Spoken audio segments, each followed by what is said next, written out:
legends start.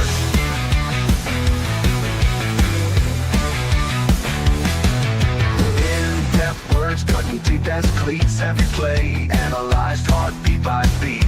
Interviews, raw stories unfold. Behind the curtain, the secrets told. The Golden Broom Podcast, sweeping the game from the 50-yard line to the Hall of Fame. Breaking it down, tearing it apart. The Golden Broom Podcast, where legends start. Welcome in. This is the Golden Broom Podcast. I am your host, Cody Slavinsky, joined as always by Vandy Chris. And tonight we are joined by Andrew Bauhs of Andrew's College Football Tour. Andrew, how are you doing this evening? Hey, I'm doing great. Any time is a great time to talk college football, so let's do this. Amen to that. So first of all, to kick off the show, why don't you introduce yourself to everybody and explain what you do? Yeah, so I run College Football Tour. I've been doing it for over 20 years now, and my mission is to thoroughly experience a game day at every FBS stadium across the country. When I started this, there were 117. Now there's 136. They keep moving the dang finish line on me, but whatever. It's, you know what? I can't complain. I'm enjoying the ride. I don't document what's happening in the game. You know, like I really am not within the sidelines, but more what's happening outside the sideline. And so it's more about the pageantry, the traditions, the marching bands, the mascots. That's the stuff that I look at. And that's what makes college football unique. And I take my time everywhere I go and absorb it, meet the fans, get the feel, and, report on my observations to whoever wants to listen. I love it. So, Chris, I know you've got a lot of questions tonight, so I'm going to let you kick it off. So, I'm not going to ask a question to kick it off. I just want to apologize to him. Okay, I'm ready. He came to Vanderbilt, right? I actually got to meet him at Vanderbilt. He came to our game. Great thing for him to do. Except for doing it on the day he did it. Because, as luck would turn out, a thunderstorm rolled through, the game was delayed by 2 hours, and then Vanderbilt was made the laughingstock of college football when ESPN decided to put a video of our scoreboard being hung by cranes. Andrew, I want to apologize for all the construction, trying to make our home a better place. Well, no apology necessary. You know, I mentioned this. I mentioned this to you off the air.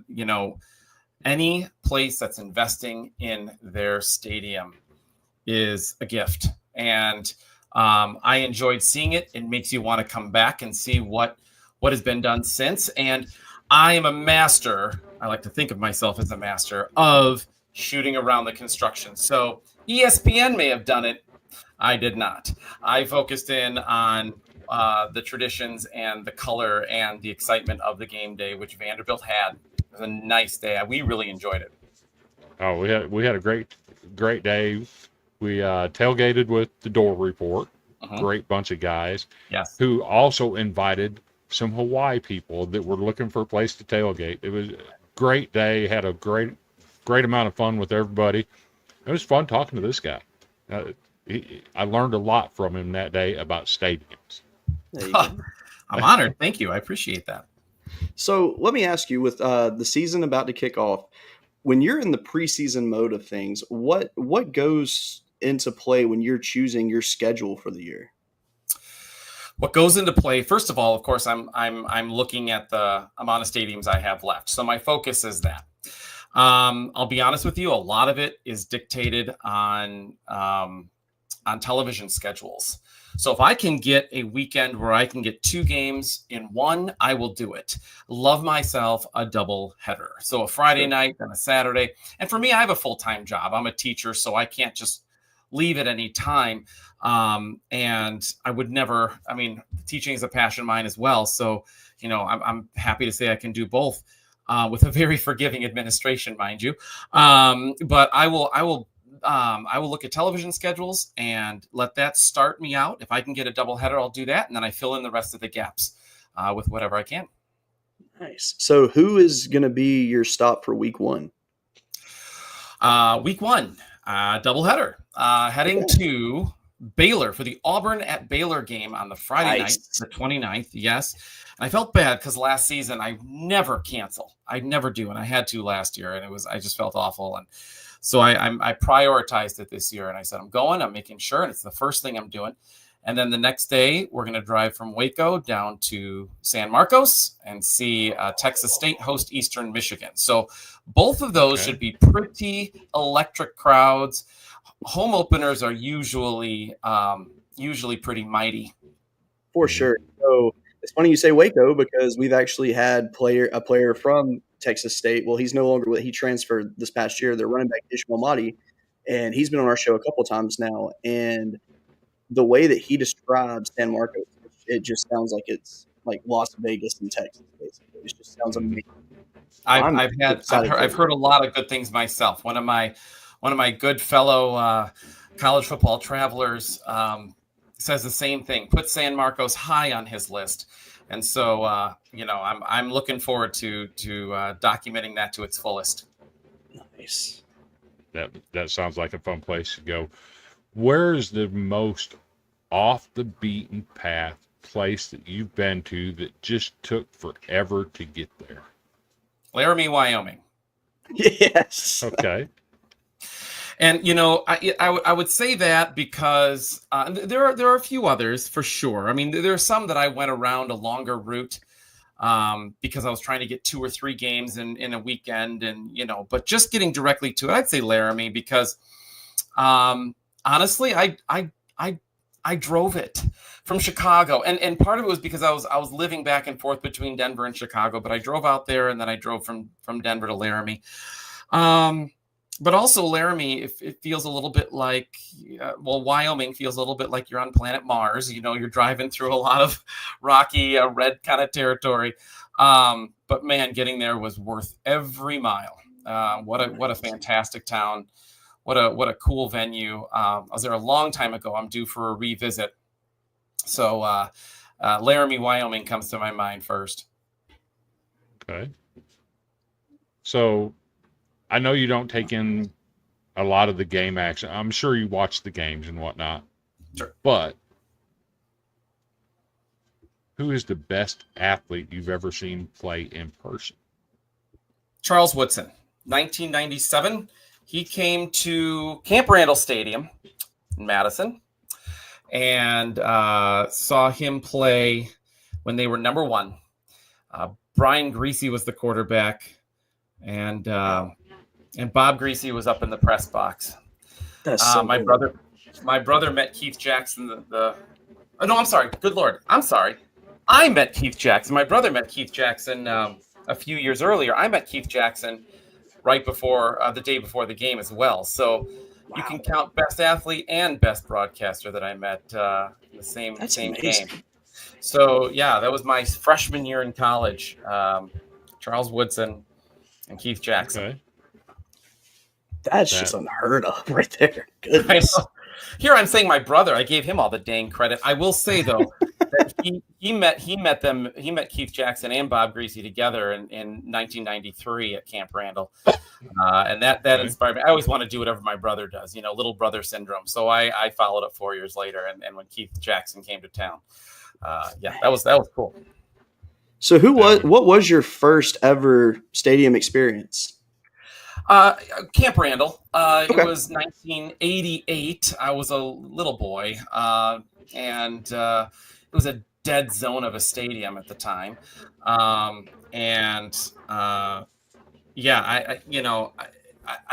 hated football then. I hated it. But when Wisconsin started turning the program around in the early 90s, that stadium came to life, and I started to see the pageantry and the traditions and the everything that makes college football so unique and special. And my thought process was, how do other stadiums do this? And I wanted to see, I wanted to experience how every place does its own unique twist on a game day. And that's what got me jump started. Okay. Very nice. So I asked you about the best athlete you've ever seen. So the follow-up to that is, who is the greatest team that you've ever seen in person? Ooh, okay, greatest team I've ever seen in person. Well, that's gonna be a tough one. I guess my first thought probably goes to the. Probably goes. I'm just gonna go ahead because the first thing that's coming to my mind is probably the 2019 Alabama team. I went down and saw them when they were number one and just rolling through teams as they had been forever. And they just lit Arkansas up when I went and down to Bryant Denny. I got to see that dynasty. You got to see that experience while Saban was there. Mind you, I also saw Nick Saban when he came to Camp Randall in 1995 as Michigan State's head coach. I'll never forget seeing him walk right out of the tunnel and thinking, who's this loser? Seriously, I'm like, this guy probably thinks Camp Randall's the best place and we're going to tear you up and you're just nothing. And well, that was my thought. But that's probably, I've seen a lot of great teams over the years, a lot of Ohio State teams, a lot of great Wisconsin teams, a lot of great Michigan teams, being a student of the Big Ten. But that Alabama team, that was special, probably just because to be a part of that dynasty. Sure. Absolutely. Okay. So I have to assume with you going to these towns that you probably sample some of their local restaurants. So what are maybe not necessarily who's the best of it, but what are some of your favorite experiences with some of the food scenes that you've gotten to experience? Just got back from Syracuse last year and they tout Dinosaur Barbecue there. I'm probably messing that up if I'm saying it, but Dino Barbecue. Every Syracuse fan said, you got to go. But it was fantastic. And, I'm glad you mentioned that because I really try to take the time to experience the town and get a sense of everything. Everything that's involved. Just even for me, it's the streets. State Street in Madison, Massachusetts Street in Lawrence. The area down in at Kansas State. There's so many incredible areas of the towns that you could walk into any bar and just feel like you've hit the jackpot. And certain Boulder, Pearl Street in Boulder. It's for me. It's more about the iconic thoroughfares that seem to be the epicenter of a game day. Okay, gotcha. So, did you get to try Hattie B's when you were in Nashville? I don't think I did. I drank a heck of a lot while I was on Broadway, and that was that. I was more interested in my liquid dinner. Sorry. Fair. There's fair. nothing wrong with that. So he had to get Broadway in there somehow, right?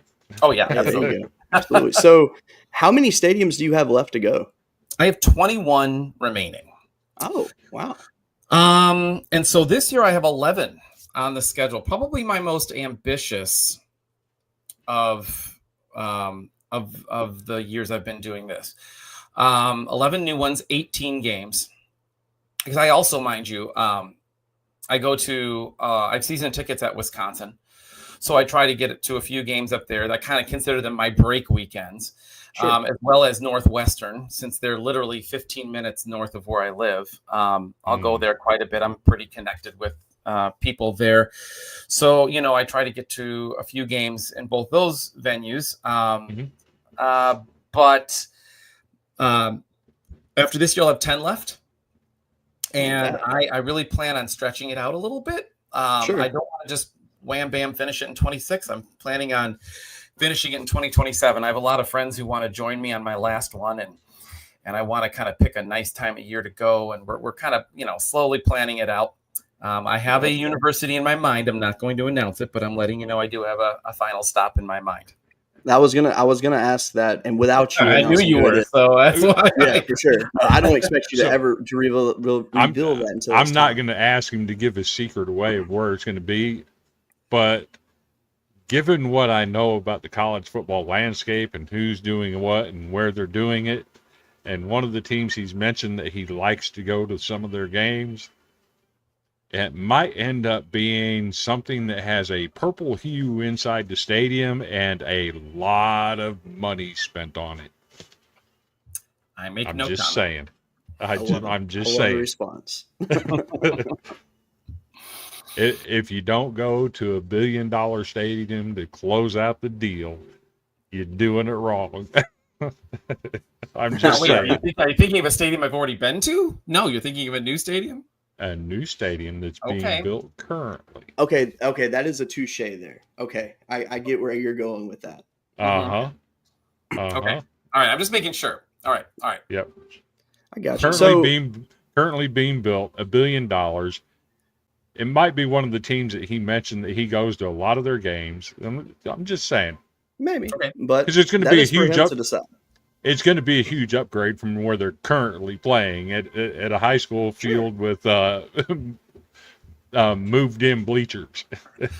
Well, okay, now I know what you're saying. I can go ahead and say it's not going to be that. I can't make that my last one because I've been there, 50 plus times. So I've been there. So I hear. I think I hear what you're thinking about. So Northwestern is what you're talking about. Yes. Okay. I consider Northwestern checked off.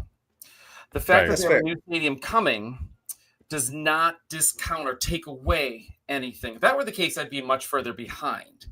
Yes. I feel good about that decision because I'm not documenting the game or even the stadium itself. I'm documenting the experience. And no matter where you play, no matter what venue, the experience remains the same. You're still going to have the same traditions. You're still going to have the same fight song. You're still going to have the same everything.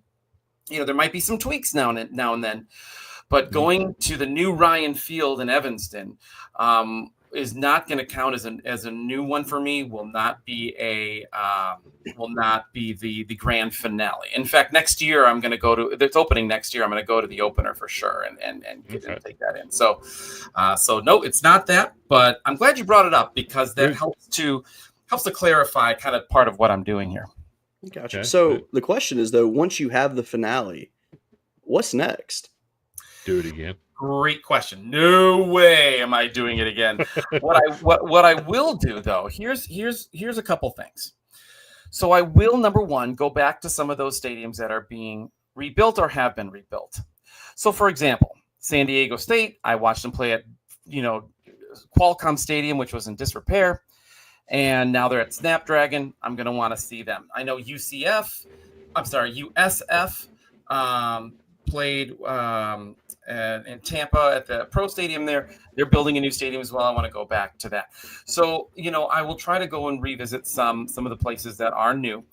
But the other thing I want to do, I have a running list of 25 rivalry games that I would like to go to. So, for example, like I've been to Ohio State, I've been to Michigan, but I haven't been to Ohio State versus Michigan. I've been to Alabama, I've been to Auburn, I haven't been to Alabama and Auburn. Been to Army, been to Navy, haven't been to the game of Army and Navy. So that is I think my next check off is taking that top 25 that I've got there and working through that and kind of documenting the special traditions that happen on those rivalry game days. I like that. Okay. I like that a lot, actually. I actually wrote an article a couple of years ago that focused on some of the greatest rivalry trophies in college football. Yes. There's some crazy ones out there that I never knew existed, and just doing the research on it that was part of the fun of learning about it.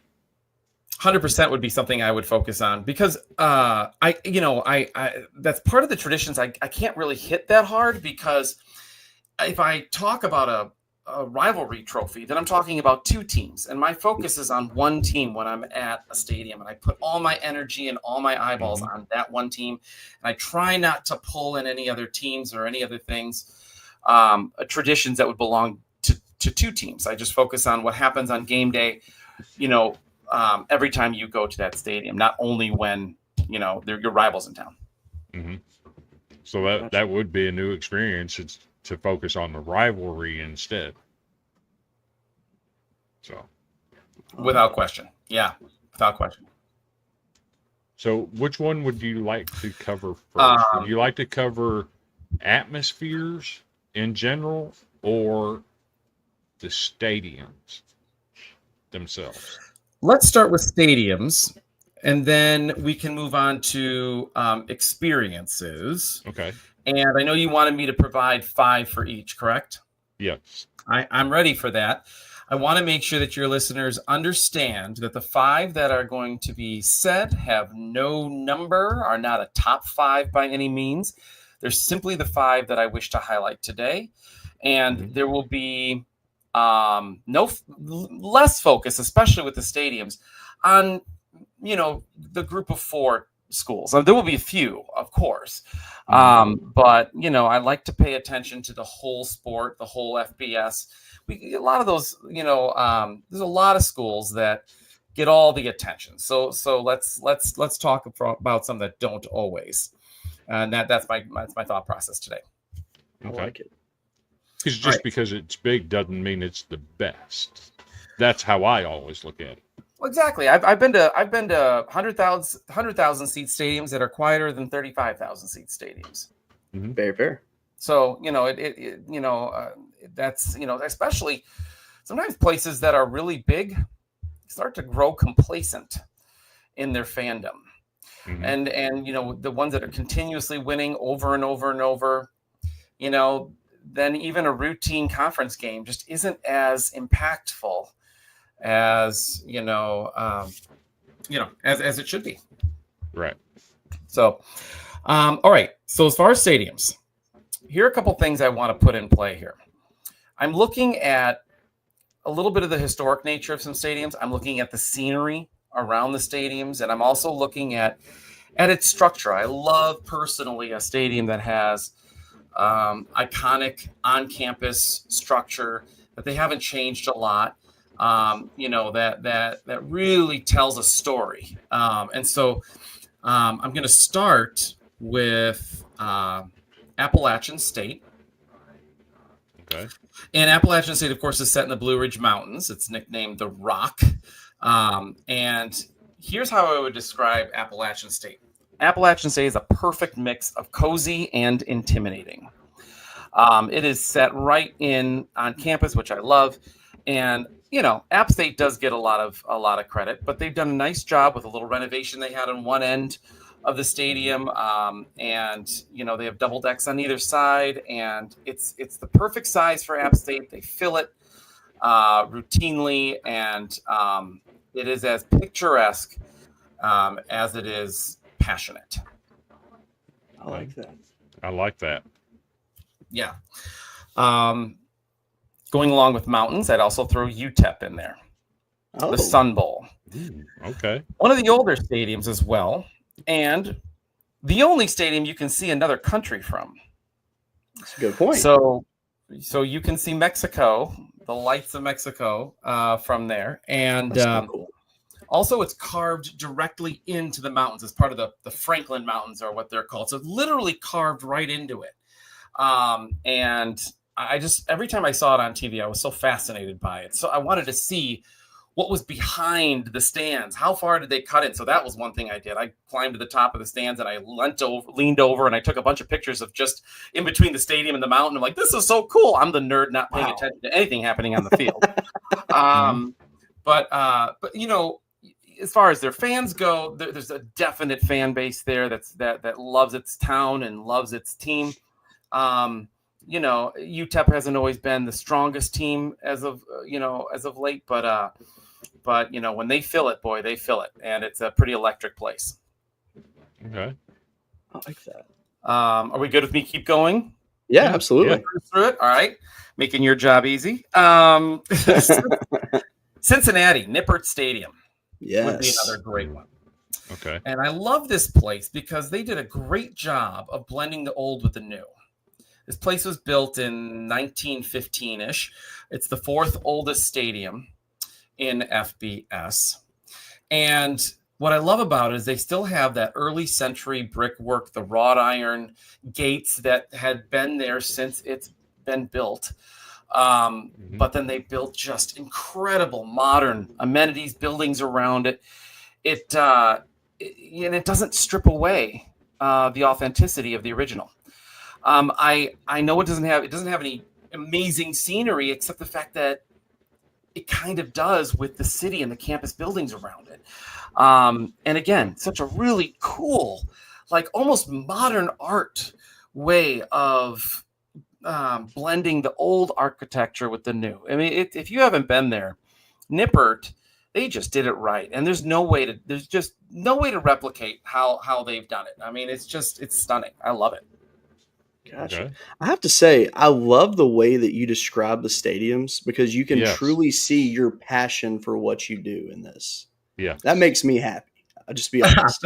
Thank you. I talking about it makes me happy, and talking about it with guys like you, I don't have, there aren't a lot of people I can chat with us about and appreciate it. So, you know what I mean?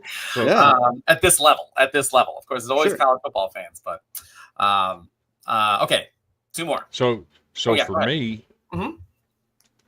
I like that regardless of what the team itself is doing, doesn't mean the stadium and the atmosphere and the experience is bad, even if the team is bad. I like how you're doing that, because so many times fans think, oh, we got the best record and the biggest stadium, we're the greatest. Not necessarily. Just because you got a lot of fans and win a lot of games doesn't mean the experience of being there is great. You hit on something really important there. I get a lot of fans who are like, I wish you hadn't come for this game, i.e. you, for the Vanderbilt game of Hawaii. But here's the thing.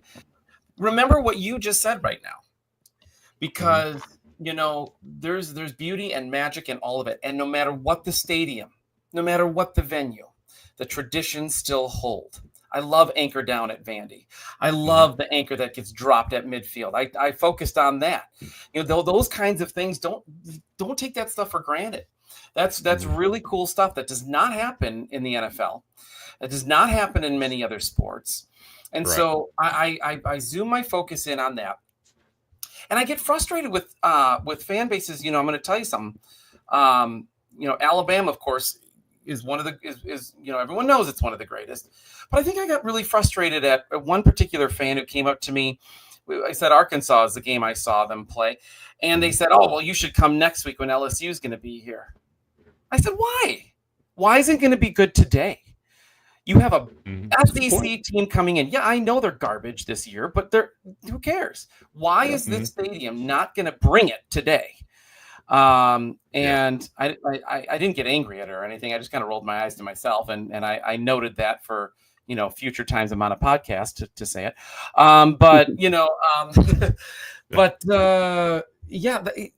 You gotta enjoy the because of the experience and the traditions and the pageantry. There's something special to see everywhere you go. Mm-hmm. Yeah. Okay, my next one is Washington. Okay. Ooh. Oh yeah. I got the wonderful experience. I'm going to throw a little tradition in here. I got the wonderful experience of actually sailgating on Lake Washington, met some people out there who were very interested in what I was doing. And I make a point of reaching out to fans in advance, but we got very fortunate with a lovely group of people who brought us on their boat and had an amazing time. And from the boat though, y'all, that is where Husky Stadium shines. When you're out on the water and you're looking up at that stadium, wow. I mean, you have these overhanging roofs that are coming on either side, which trap the sound. That place is loud. It's got that classic bowl shape to, house that purple frenzy. But when you're floating on the water and seeing it from out there, it's gorgeous. It's an architectural gem. And equally, not quite as equally, but from the upper deck looking back out into Lake Washington, just picturesque. So that setting, that stadium, that town does a great job of wrapping Washington in its arms, and the stadium is just a beautiful part of it. Okay. And lastly is California. Cal is, again, I'm a sucker for classic bowl stadiums, and Cal Memorial Stadium is that. It's like a mini Rose Bowl. And here's what I love about this place. So they just updated it. I went in 2012 when they had just finished updating it. You want to know one of the big reasons why they updated it is because it was starting to separate. It's on a fault line. And so they had to reinforce it. And while they were doing it, they added some beautiful amenities to it. But here is the piece of Cal Memorial Stadium that's just so wonderful. I think they still call it Cal Memorial Stadium. Tightwad Hill. Have you ever heard of it? Tightwad Hill is literally a hill that's behind the stadium. And from it, there are a bunch of trees and such. And people camp up there. You can see the entire game from up there. It's called Tightwad Hill because it's free to watch from up there. All the tightwads go up there, if you will. But people have literally built benches into the trees. People bring all their things up there. And from there, you can see the entire bay, the Bay Bridge, the Golden Gate, everything. It's just gorgeous. And Cal is one of the places I want to go back to. And the fan base is great too. You know, the West Coast gets kind of gets shot down a little bit. There's some great places out there. Some incredible fan bases that they're. And I think College Game Day coming there last year really showcased Cal big time and what their fan base can do.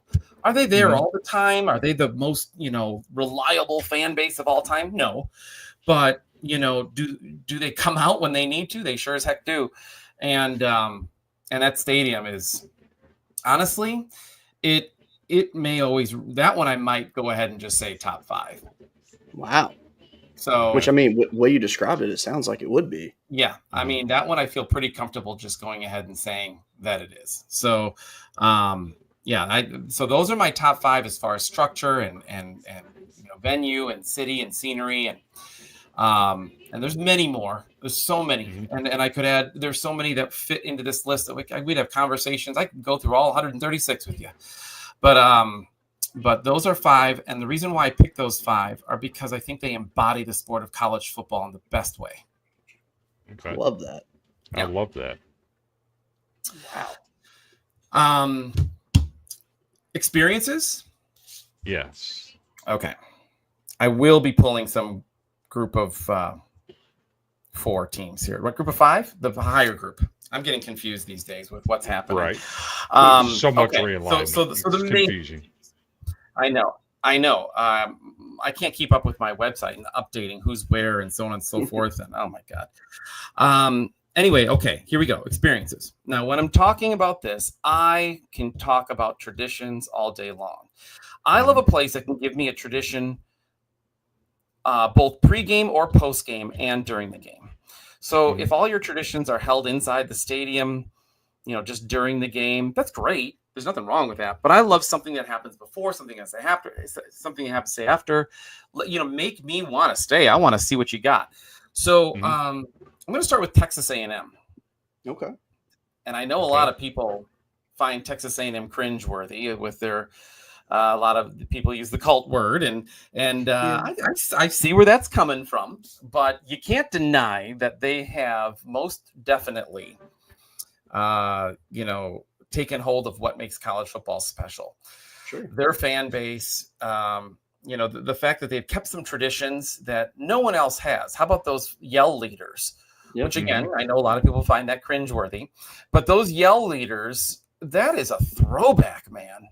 It is. It really is. That is. And for them to hang on to that and for them to make that a part of the fabric of what they do, so special. And then midnight yell practice. Are you kidding me? When 50 to 60,000 people fill up a stadium, we went the day. It was the day after Thanksgiving. We saw that 74 to 72 7 overtime Texas A&M beating LSU game. Okay. Worst game ever. Some odd. Oh, literally the game that changed the overtime rules. Yes. But the midnight yell practice is very comfortably in my top 5 of traditions of all time in college football, just because who else gets together between 12 and 12:30 in the morning, 50 to 60,000 people in the stadium just to practice their yells for next day. I mean, it's just, there's nothing like that. There's nothing like that anywhere. Yeah. So, I mean, that just threw me to the floor. And I think as much as Texas A&M kind of gets, battered and bruised for being for the cult that they're labeled as. I mean, I think they're what makes college football so great. I like it. Another experience, and this is for energy, Penn State. Yes. Along with LSU and Ole Miss of being great tailgating places, and I think Ole Miss is the best, by the way. Penn State is right there, and one of the best tailgating. Those 3, Penn State, Ole Miss, LSU. But Penn State's energy. We were there for a whiteout. I wouldn't have missed it otherwise. I've been there a couple of times, but on a whiteout game, there's no place crazier, louder, more invested, more in choreographed art than Penn State. And LSU's Death Valley, incredible. Loud, heck yeah. Oh my God. But it's not just about loud. It's about the visual spectacle of it too. Sure. And Penn State's got that nailed. And it's their traditions are all there, everything, but this is about the energy and especially on a whiteout night. So Penn State will always fall in one of those fantastic experiences for me. I'm a little bit disappointed in Penn State this year though. Because you're gonna have a top 5 Oregon team coming in there, and you're doing a 2:30 kickoff. No, you got to have that game at night and have a whiteout. Do they always have that choice though? Like they had Ohio State, these big noon games. They're awful. Ohio State, Penn State should be night all the time. Absolutely. Yes. And I think it's ruining a lot. Wisconsin hosted Alabama last year, and it was a big noon game. We were ticked. First time Alabama comes up to Big Ten country since the early 2010s when they visited Penn State. And they're throwing us at noon, which is 11 o'clock in Madison, mind you. Yeah. And I'm like, it was the energy was there, but it took a while to get there. I mean, we like to drink up there. We say drink Wisconsinably, but it just didn't have the same feel. Of course, they kicked our butt, and that's fine. But but my point is that I hear you on Penn State. I think that. Television sometimes robs a lot of what could be some of these matchups. Yeah. Big time. Yeah. I would want that game. It's a top 5 game, probably going to determine first, second, third in the Big Ten. You almost have to have that game as a whiteout at night. I know. It doesn't make sense to play it at noon. Yeah, I know. I hear you on all that. And then they got the whiteout I went to. They wanted, I think it was one of the years they wanted Ohio State and or Michigan or something. They wanted with Minnesota, which again was fine. It didn't take away from the experience by any means. But I get you want to use that tool in your arsenal for the biggest team that's coming in. Yes. So who cares if it's Ohio State every year? Who cares if it's Michigan every year? Yeah. Whatever. Okay, another one is Auburn, and I'll tell you why I like Auburn so much. There's a pregame, a during game, and a post-game tradition that are all just so fantastic. Pregame being literally the best team walk in the country. Yes. And I've been to like all of them, the smallest to the biggest, and even if there's any that would be bigger than Auburn, there's a special feeling about it there. And they meet at the intersection of 2 streets where the band will wind up coming at the end of the Tiger Walk and do a pregame band show. And it is a wonderful spectacle. I can't imagine a better way to just jumpstart a team. Of course, during the game, the release of the Eagle is just outstanding. The War Eagle chant, all of that coming in. And there's a lot of wonderful ones to mention. Ralphie the Buffalo of Colorado is my favorite live animal that comes out. But but Auburn has, so many pieces included here. And then the post game with rolling the trees. Nowhere else does that.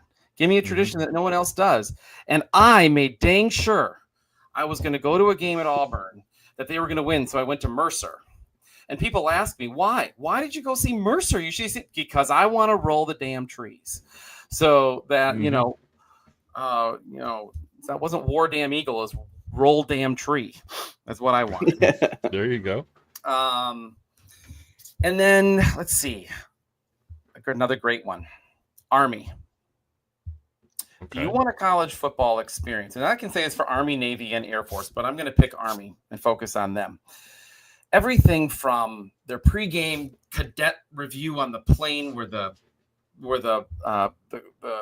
all march out and there's a salute to the military, and it's an incredible start to the day, from the parachute drop with the football coming in that way, and to the flyovers and the march on, which all of the academies do. All of them have a live animal, from a mule to a goat to a falcon. Army is something special about Army for me. My brother fought in the Army, so that's part of it. So there's a little bit of bias there, but right there on the river, and now they're updating their stadium now, but another classic stadium, classic venue. I loved it so much, guys. I had a free weekend the year I went, and I wound up just going back again. I just hopped a flight and went back again, just because I loved it that much. So that experience, I would recommend anybody to go to Army. And then a little bit of bias, toot toot, who cares? I don't care, because it's true. Wisconsin.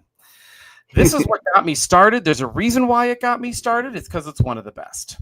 And they do have pregame, during game, post-game traditions.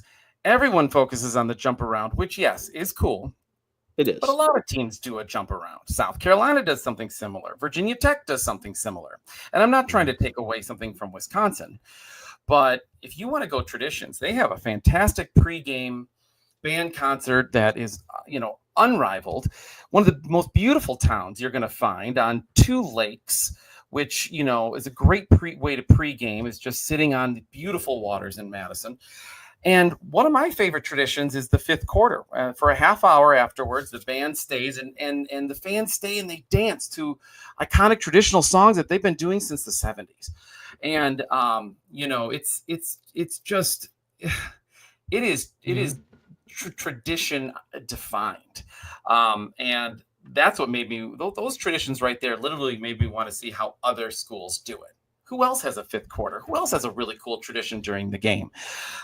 Wisconsin will always be in my heart for that. But I'm also glad to see that it gets the recognition that it deserves. A lot of people feel the same way, that it's a bucket list place, and I'm proud of that. Wow. Definitely. Man, that's awesome.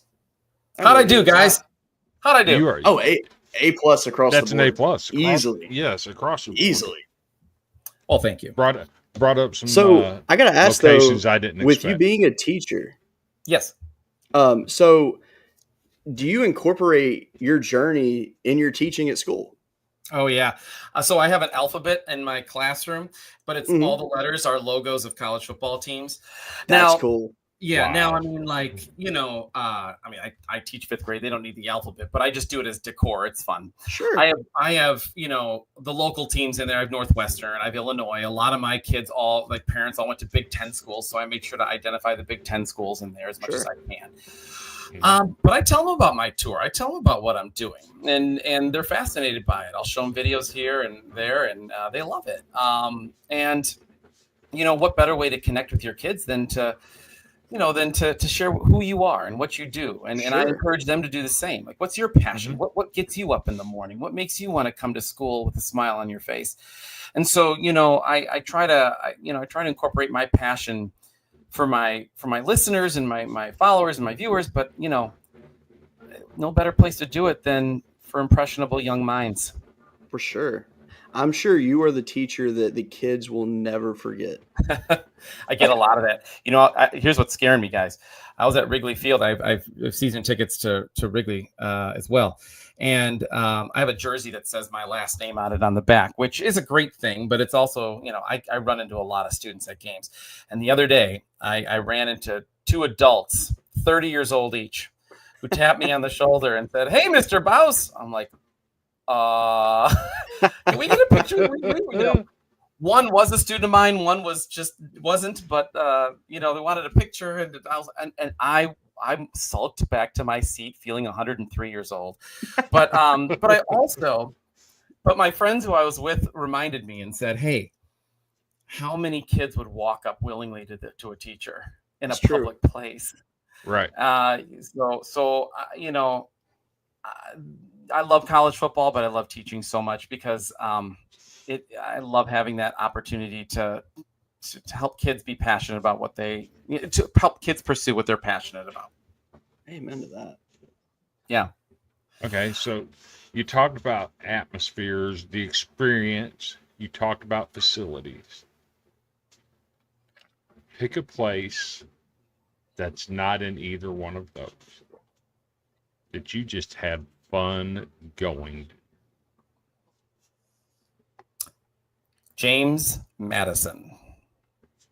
I like that Okay. pick. I have been there and I agree. James Madison deserves to be where they are. They moved up, rightfully so. College Game Day's been there for a couple of times for a reason.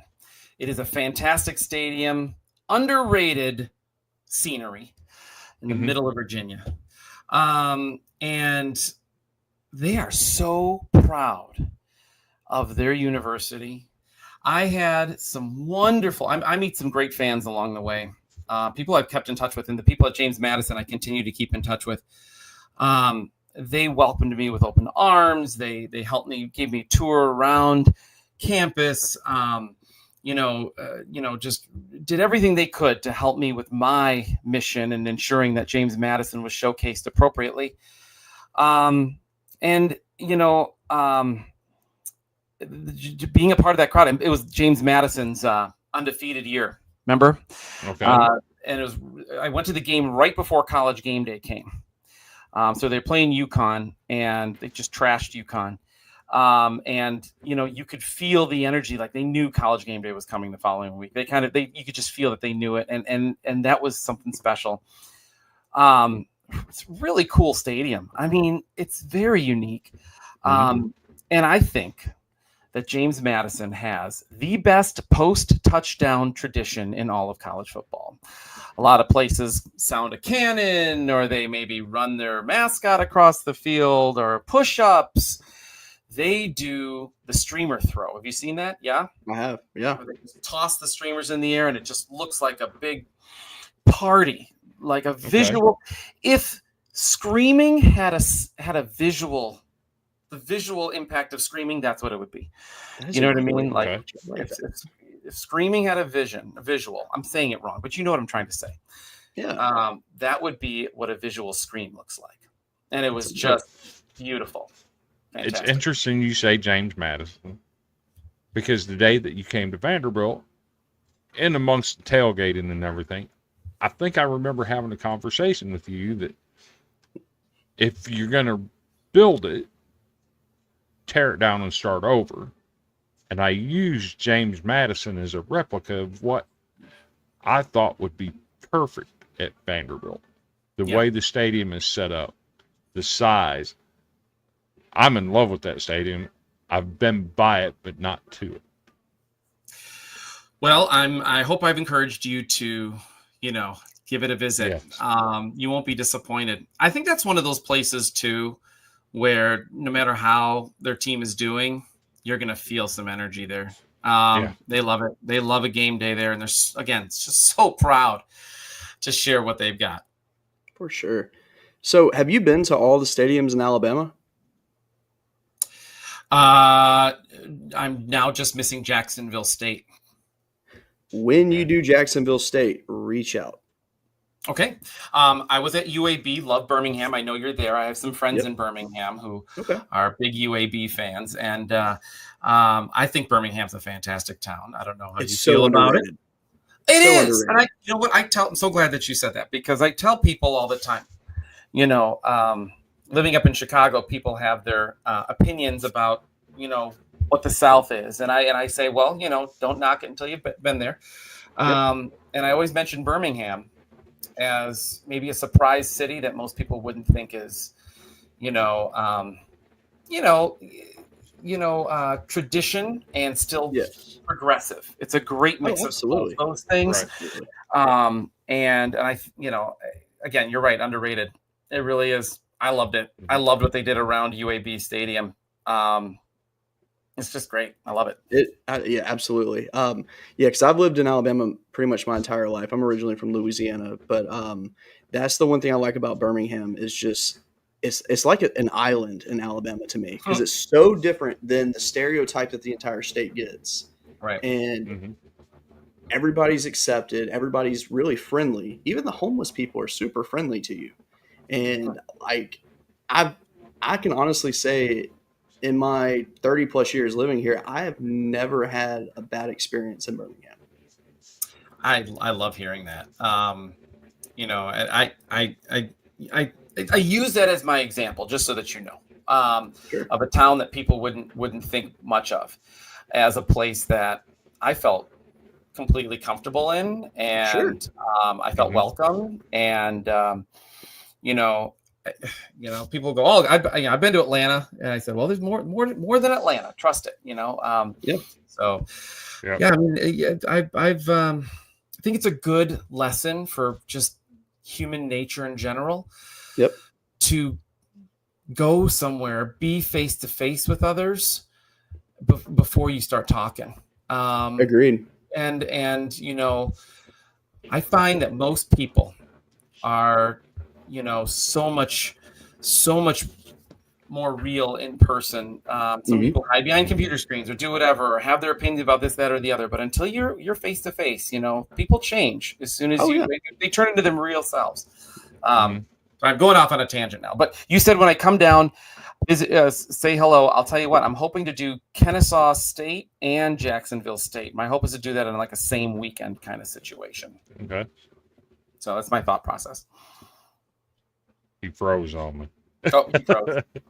He froze. I listen. I must have had such an impact on him. He just stopped time. Right.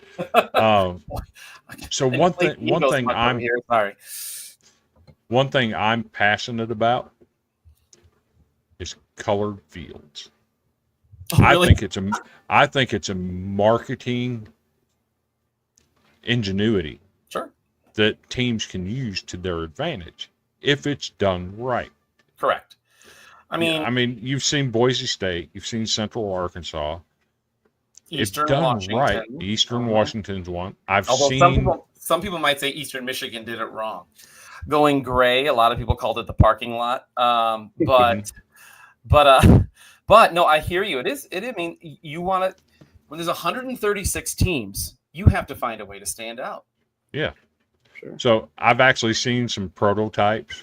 A couple of them were like April Fool's jokes or whatever. LSU did one of a purple field, striped in gold. Yep. I would hate it so much. Oh, I would love it the way it was done. I've seen one for Cincinnati. Oh boy. That was jet black, lined in red with cat eyes on the field. Well, I'm not going to diminish your passion. I, however, am more of a traditionalist.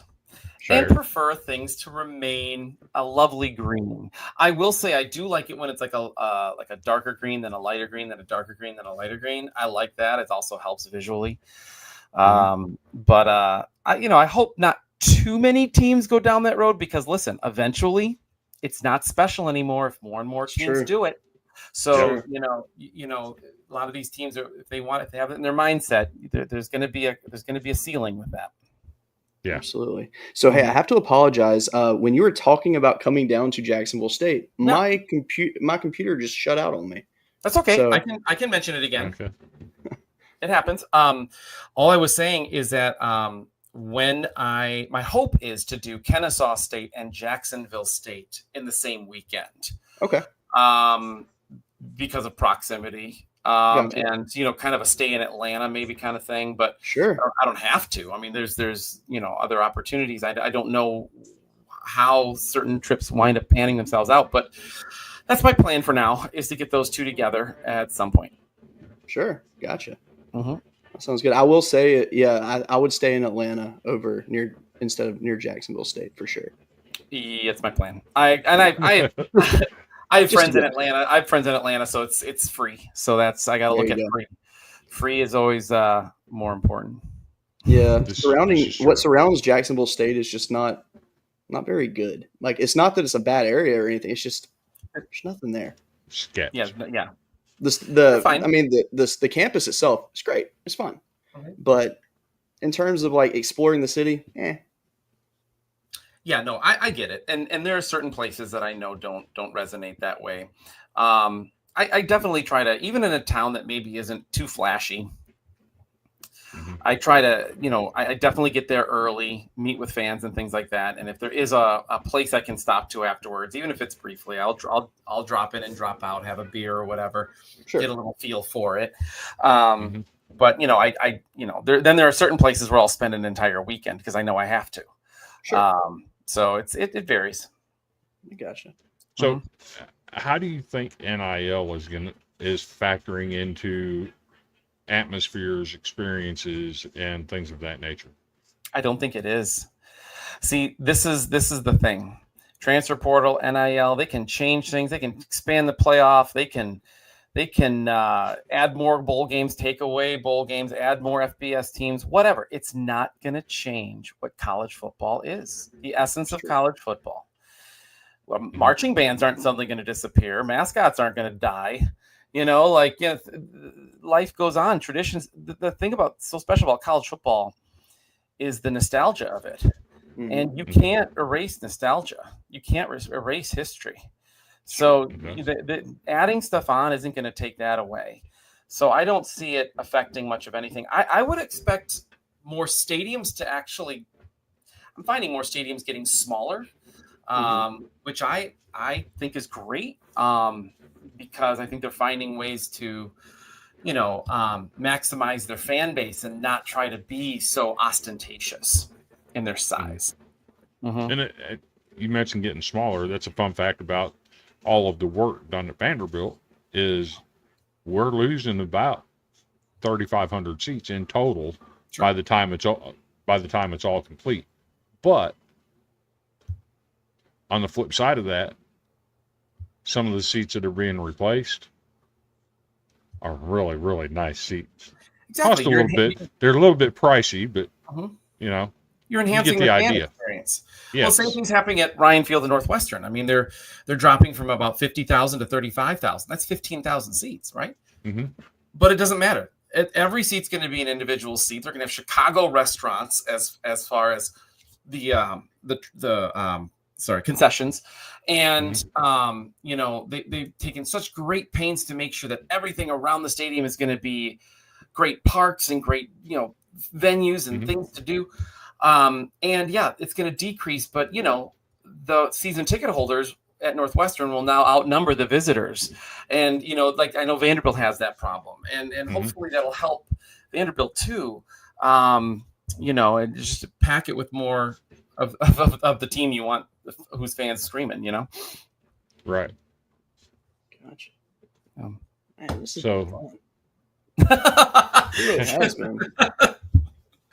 I know I could talk it's all been day. enlightening. Very enlightening. Well, I really enjoy it. I really, really do. And I think what's great about college football is it's really a mix of everything. You have architecture, you have history, you have people, you have different cities. It's Americana. It's a little bit of everything. It really, really is. And it's college football is kind of the jack of all trades when it comes to the sporting world. And you can learn a lot about a lot of things through that sport. So I just find it fascinating because it can take you on so many different roads of knowledge. Very much so. So before we end things tonight, why don't you share with everybody where they can find you and all that good stuff? Sure. You can find me on if you were to just Google search Andrews College Football Tour, everything you'd want would just show up. I'm on X, Instagram, YouTube. I have a lot of great videos on YouTube, so check that out. I'll be adding more in the near-ish future. And my website is collegefootballtour.com. I've had that thing since 2006. I've had that That's website, impressive. so keep that thing Okay. going. Mm-hmm. Absolutely. Okay. So Hey. yeah, please give me a follow and listen. My goal is to celebrate every venue. So do a search, see where I've been, see what I say about it. It's all positive. And it's a great way to get a sense of this sport's history. Absolutely. Well, man, we appreciate you coming on tonight. This has Yes, been an very much absolute so. treat for us. We like to talk to people that we like to hear their story and like what they're about. And I will say, just hearing the little that we've really heard, because I know we're really just scratching the surface of what you've experienced. I mean, I'm blown away by it. Yes. Thank you. I'm really humbled. I appreciate that. And it's kind of part of the reason why I don't want to end this too quickly. The tour. I want to stretch it out just a little bit longer because I've put so much work into it. I want to, Mhm. I also like to dramatize things, stretch it out a little bit, savor it a little. But yeah, I love telling these stories, and it's college football is a story. Have you thought about Absolutely.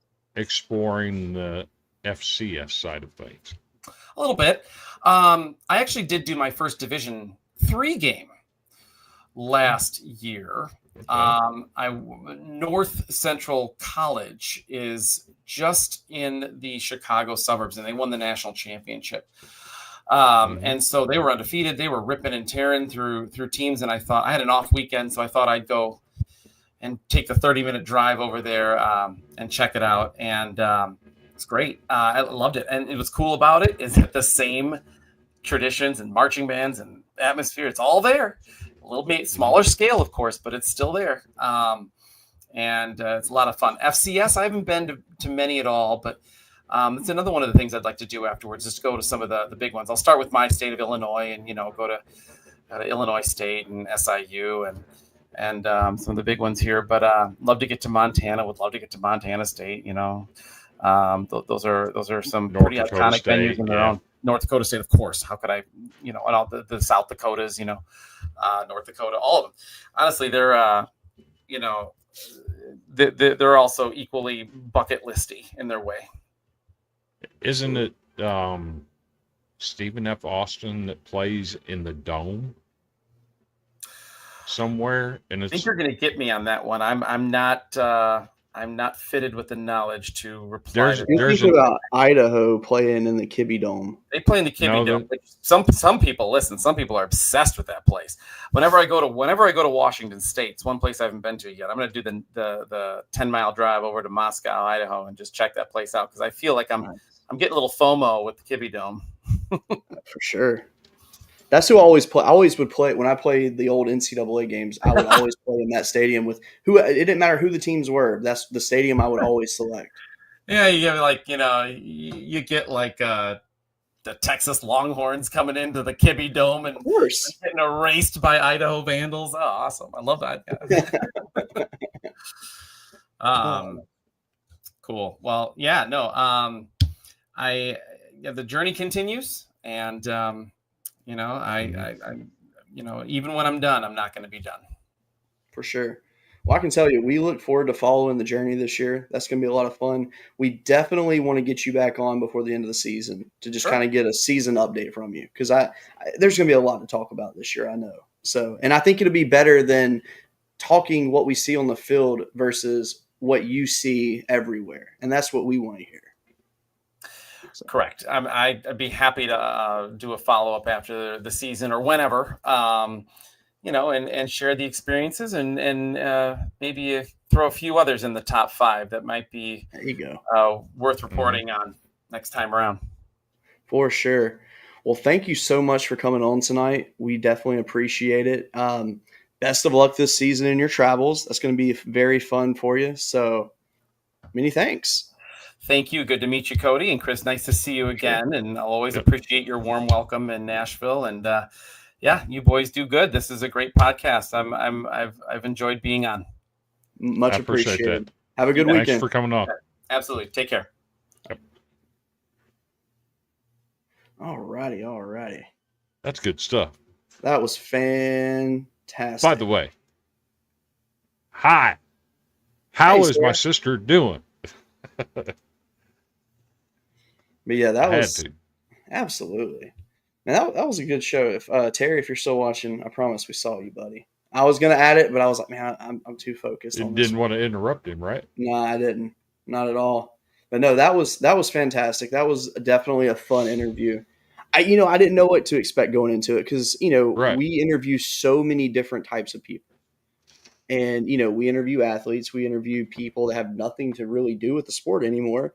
But then today, Andrew's experience is something that's completely different than what we cover. Yes. And that was a nice change, and I really, really appreciated his outlook on things. Because if you're going to talk about college football and getting ready for the college football season, what are the places we need to see and to cover and to talk about? Exactly, because I mean, you think about it, every weekend people are just talking about the big games on TV, but it's more than that. It's much more than that. UTEP filling up a stadium and can't win a football game. Yeah, Something to be said for that. Absolutely. So, I mean, honestly, there's not too much to touch on to close out the show tonight. Realistically, I mean, there's a few things going on. Few things going on. Yeah, in the SEC, to be specific. Yes, but I will say that this coming week, our shorts will start coming out of season previews. We're going to record those this weekend. We're going to put them on YouTube to release each day of the week. And I'm very excited to do this. And I don't know about you, Chris, but I'm feeling it finally. Like I feel the mojo coming back. Like we're getting into it again because after baseball season, I didn't even care about football for a minute. I was just like, Can I give you the death stare that Diego gave Feinbaum yesterday? Please do. So speaking of Diego, I've got to say, Keep talking, boy. Keep talking. I like his confidence. And I have to be honest, It's infectious. It is. And I want to see Vanderbilt do good for him because he is a good guy. Yes. Clark Lee is a good guy. Like, I want to see the program do good. But I also don't want to see it become a situation of he talked where it overshadows. Yeah. But yes, I'm afraid to start. It could get to that point. But to be fair, I mean, he's appearing in a lot of places lately. And it's just that he's covered the most of. I mean, he's the most entertaining of the players in the SEC. Let's be real. Mm-hmm. And which is amazing that he's made the impact he has.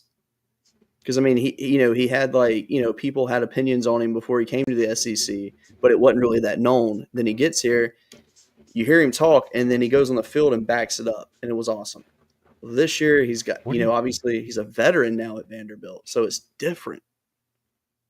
What do you think about the story that came out over the last week that he played the final 8 games last year with the torn hamstring? I mean, if you really go back and look at the footage, you can see it.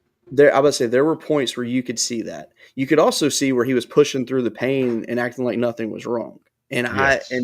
I definitely respect because, I mean, when you're a quarterback that plays the style that he plays, if your hamstring's messed up, that ain't good. Now, I wonder, and now, Lord have mercy. What?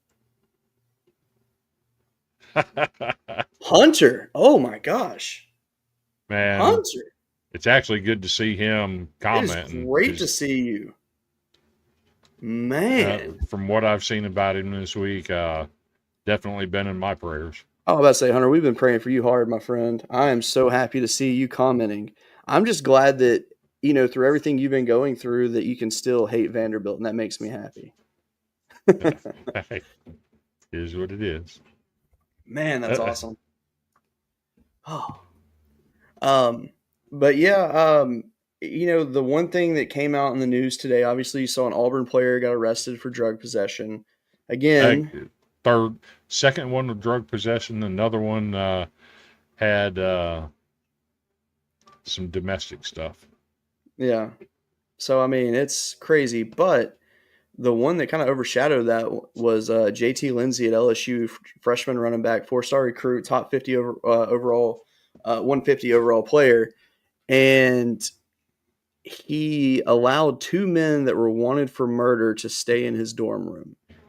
And I think that he is going to be okay. I don't think that he's really, I don't think that he will be prosecuted fully. I don't think that, I mean, it's because it's a felony charge. It is. But I think that he will get out of that one because at least from what's being reported is that he did not know that they were wanted, which, I mean, let's be real. If you're wanted for murder, you're probably not going to tell people. No. You just might say, hey, So can I come hang out? You're talking about a different arrest than I am. The one I saw, an LSU player, was somebody got arrested for drugs. What? I saw an LSU player today got arrested for drugs. No, you didn't. I'm pretty sure I did. Let me go back and look.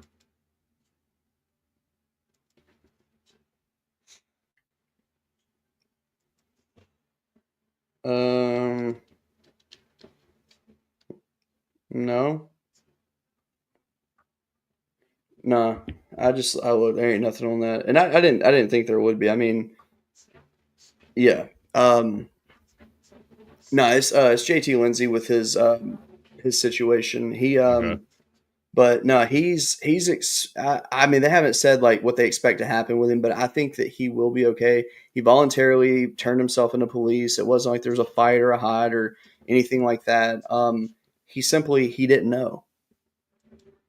And I mean, it's an very unfortunate situation to be in. I feel terrible for him because that's just it's not a good situation to have to be involved with. But I think that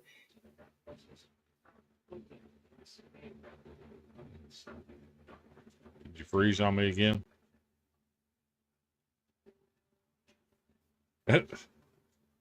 there it goes. All right. Sorry about that. For some reason, we've got some wind tonight, and my internet is going in and out every 2 seconds. And it's but the weird thing is, though, the audio stays. So thankfully, I can hear most of what's being said. So, except for earlier, there's that one, it cut me. So now your video is lagging pretty good.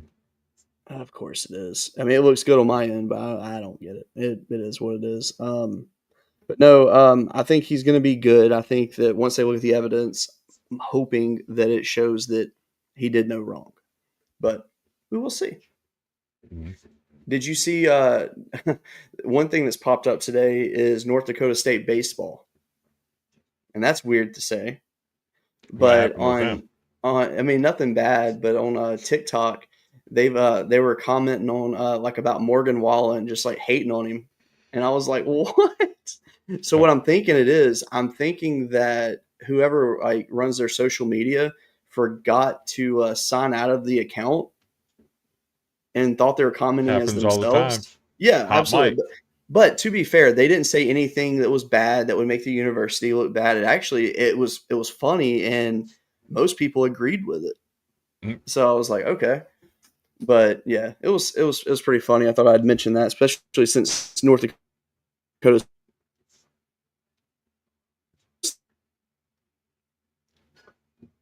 There you go again. State was mentioned earlier, and excuse me.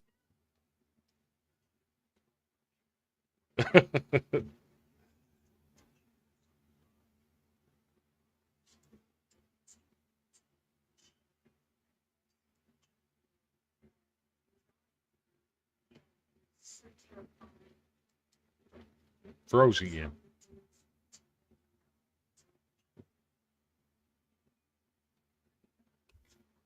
All right, am I back? You're back. Okay, so that whole time I could see you, I could hear everything, no problem. It was just me. It was a black screen. It was just spinning.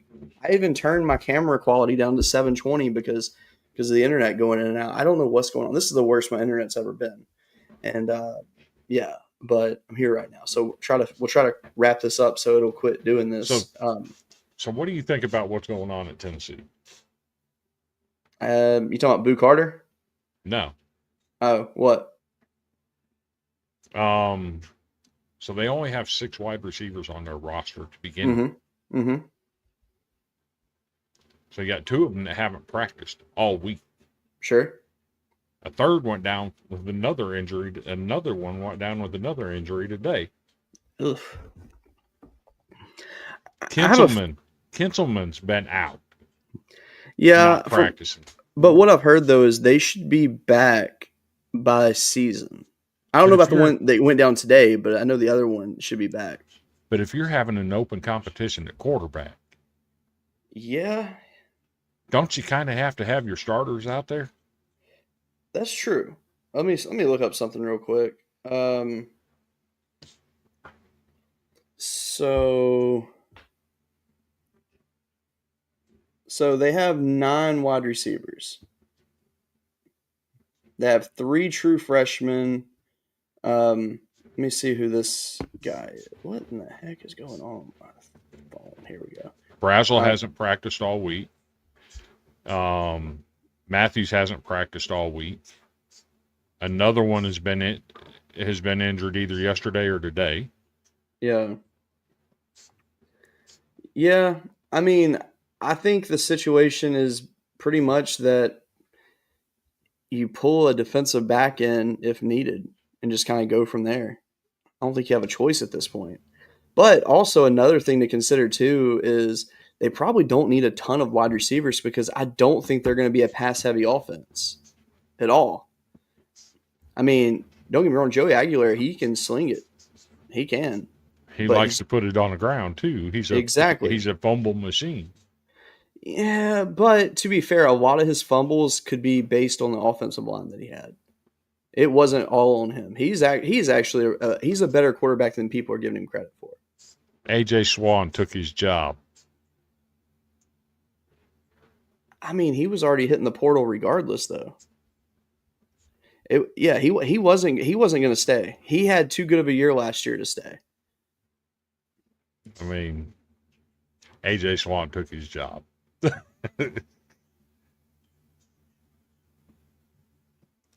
look like you got a big dip in your mouth and you're froze. It's starting to get annoying. But no, one thing we can say about Tennessee is, I mean, they do have a solid offensive line. They really do. They lost their top 3 players on the offensive line. Yeah, but they replaced them with a 5-star true freshman who is fantastic. He's a true freshman. Dude, he does not play. I'm telling you, this guy's going to be a 3-year starter, go first round. Like he's that good. I promise. But you've got some guys that learned. Of course, I have to see it to believe. Of course. But you had 2 guys transfer in that are veterans that are very, very solid. I really think that Tennessee, especially Deshaun Bishop, I mean, he's fantastic. He's going to do some good stuff this year. I mean, it don't even matter what the line does. I think he's got that good a vision that he'll be able to get through it. But if you don't have a passing game, load 10 people up in the box and he's not running. Yeah. So I'm gonna get you to do something after the show, because if I say it right now, you're gonna tell me I'm psycho. But I actually, after doing heavy research, I think Missouri is going to be very good this year. I don't. I'm telling you. I understand why you say that. I do 100% understand it, and I can't present an argument right now that would make you change your mind. That being said, I highly suggest that you go to cfbackers.com and check out my article that I wrote on their offense. Yes, I'm doing a plug right now, but they are set. So here's the thing. Congrats. They brought in Bo from Penn State. Okay. Who wasn't good enough to take the job away from a very inconsistent Drew Allar. Who is one of the best quarterbacks in the country, though. Let's be fair on that. He's inconsistent, right? Sure. But he's very good. So if you're inconsistent and somebody else can't take your job, It doesn't speak highly of the person that can't take the job. Yeah, but one thing you do have to consider too is the fact that when he did go in at Penn State, he shined, and it wasn't always in mop-up duty. Like he's got some skill, but he's not the reason that I think this offense is going to be good. They lost their top 2 wide receivers, their top 2 running backs, their quarterback. You don't just... No, that's not how this works. Drinkwitz played the portal smart. He got Ahmad Hardy, who is obviously he's a good running back, but he has the potential to be something really special this year. So you have that. Their offensive line might be one of the stronger lines in the conference, which is saying a lot because there's some good offensive lines in the SEC this year. But I really think that theirs is underrated. Did they bring in the number 1 center in the portal? I don't think so. No, they did not, because I know where he went. But they didn't need a center. They have a graduate student who's been center for more than multiple seasons now, who's really good. He's actually one of their strong points. But no, I'm telling you, they have some dogs on that line. They have a freshman receiver come in. I cannot pronounce his name. He came in from IMG Academy. The kid's making plays.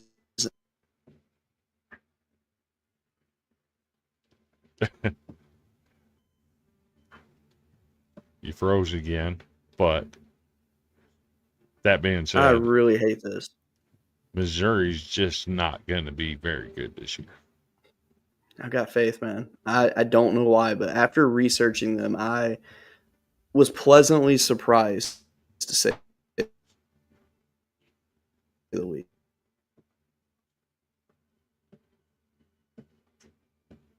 least. Hey, bud. Hey, Tim. How you doing tonight? Trust me on this, y'all. Look, I am not a Missouri fan. I have never been a Missouri fan. I will never be a Missouri fan. I don't think they should be in the SEC. That said, Missouri won 10 games last year. They lost a lot of talent. They played the portal smart. I really think this is going to make Drinkwitz look like a great coach this year. And he will probably not be the coach at Missouri next year because I think he has a potential to do that good of a job to land him a bigger job. I'm not buying it. I'm not only going to clip this, but I'm going to save this to play for you when Missouri wins at least 9 games this year. I'm not buying it. Okay. Well, just know this is an investment that you're missing out on. Thankfully, you don't have any financial situation attached to this. Oh, I'm telling you, I've got free money on my plate. There you go. I tell you what, how about this? This over under a 4. Stop it. That's right, free money. Hey, I have an idea right here. How about this? If Vanderbilt win, all right, do you think Vanderbilt will win more games than Missouri? Yes. Okay. How about this? If Missouri wins more games than Vanderbilt, you have to donate $50 to Missouri's NIL collective. If Vanderbilt wins more games than Missouri, I donate $50 to Vanderbilt's collective. You're on. Okay. I think that's fair. I think that's a fun bet right there. You're on. I like. Thanks for the money. Hey, I will happily do it. And in my notation on there, I'll put in honor of Vandy Chris. Hey, this right here, you know what? I would have disagreed with this before last season. I would have said that you were crazy for saying this. I fully agree with this because he pissed away a really good opportunity last season. His team had a chance to really be something special last year, and they absolutely blew it. How do you figure they couldn't settle on a quarterback all year because they had 2 good quarterbacks? And they still didn't do anything with it. Look, Texas A&M is just, they're cursed. They're like Arkansas, and essentially like Arkansas baseball is like A&M football. Ranked. When it matters, nothing happens. I can see them winning 9 games this year. I don't see it happening. I don't. I have no faith in them. I'm telling you right now, if Marcel Reed stays healthy, Texas A&M is a problem. But see, the problem for Reed is the fact that the game that made him look good last year, he played against a defense that couldn't stop anything. I'm telling you, if Marcel Reed stays healthy, Texas A&M is a problem. Potentially. I'm just not I'm not sold. I'm not at all.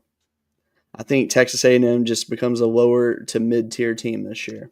It just falls away. I'm more sold on A&M than I am Florida. That's fair, actually. I think the problem with Florida Lagway is hurt again. Yeah, I will say this, if I was Florida, I would not play him game 1. Just saying, I wouldn't. Now I will say this in our preview. I will go ahead and spoil this now. I am not saying Florida goes 2-10 this year. I cannot do that. Will not do that. But I ain't saying it either. But if Harrison Barnes is your starting quarterback at Florida, you're in trouble. Yeah, because Harrison Bailey, I mean. Or yeah, I mean the one positive about that is at least he's a seasoned veteran, I guess you could kind of say. I mean, he hadn't played a lot. He's a seasoned veteran that got ran out of the SEC previously. Pretty much. But, I mean, so at least there's like a veteran presence there. But, yeah, no, I mean, I can't argue that. I mean, the problem with Florida is that last year, when I said 2-10 for them, they should have went 2-10 last year. But they played above their talent level for Napier. 100% did. And I mean, they turned it around and they won games they shouldn't have, and they ended up closing out really solid, and momentum was high, but they lost some top players after the season. They lost some to the portal. I mean, yes, they have a good presence coming back, but they don't have – I just feel like their talent level on their team as a whole is still just kind of like, let's say Texas, Georgia, Alabama, LSU, all of them up here. Florida's still they're just still about here. And that's a shame. I mean, don't get me wrong. I think Lagway's a great quarterback. I think he has the talent to be one of the best in the country. But he doesn't have the talent around him to fully showcase his skills. And that's a shame. I'm not sold on Florida if Lagway gets hurt, and he's in a boot right now. Sure. I mean, that's very fair. I mean, he would win them more games for sure if he was there and healthy and all that. So, no argument for me on that at all. But you know what? And actually, I think this weekend, let's record. Florida will be one of our teams we discuss this weekend. I think that will be a very good one to do. Actually, screw it. Let's decide it right now on air. Who are our? We'll do 5 this week. Who are our 5 going to be? Florida's 1. Who's going to be our other 4? I want Alabama to be one of them. Okay, we can do Alabama. I like that. Well, actually, hold on. Actually, I don't know if we can do Alabama this weekend. So I have a potential guest for us for the Alabama one, and he is actually not going to be available this weekend. Okay. So yeah, because buddy of mine, he's going to be at their practice. Oh, of course. I got some things to say about them. Of course. I tell you what, let's do Mississippi State. I think that'd be a good one to get out of the way. Mm-hmm. Since we've talked about them, let's do Texas A&M as well. Mm-hmm. Since they're kind of a hot topic, let's do Auburn because that'd be fun.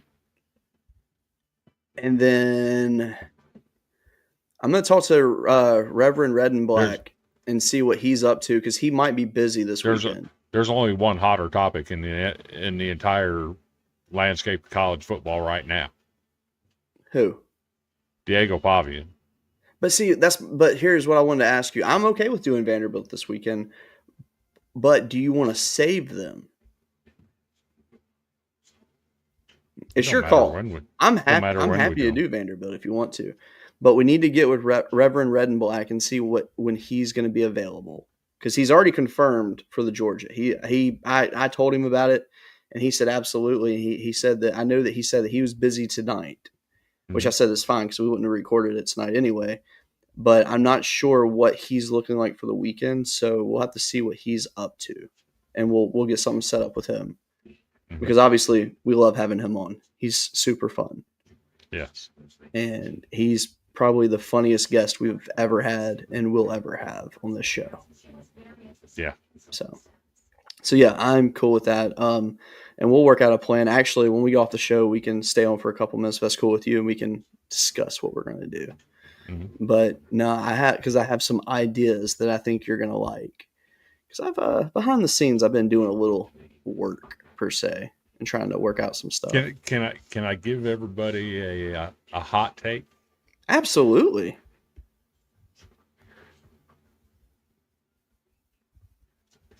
Mississippi State is going to be a problem. I actually am not going to disagree with you on that. There's something special building down there right now. And I'm not going to say it's special. I'm just going to say they're going to be a problem. Well, to be fair, they have one of the best young coaches in the game right now that's only going to get better as the years go by, as long as the university fully believes in his vision, which they should. I think with the talent that they have there this year, they're going to make a bowl game this year. I will go ahead and say that. I'll give them a bowl game. I don't think they're going to be a national power. I'm just going to say they're going to be a problem. Yeah. Because if you think about last year, they had a fairly prolific offense. Mm-hmm. They did. They could score with anybody. Mm-hmm. They just couldn't stop anyone. Exactly. And the one good thing is 93 new players on the roster, 60 of them scholarship players. Yep.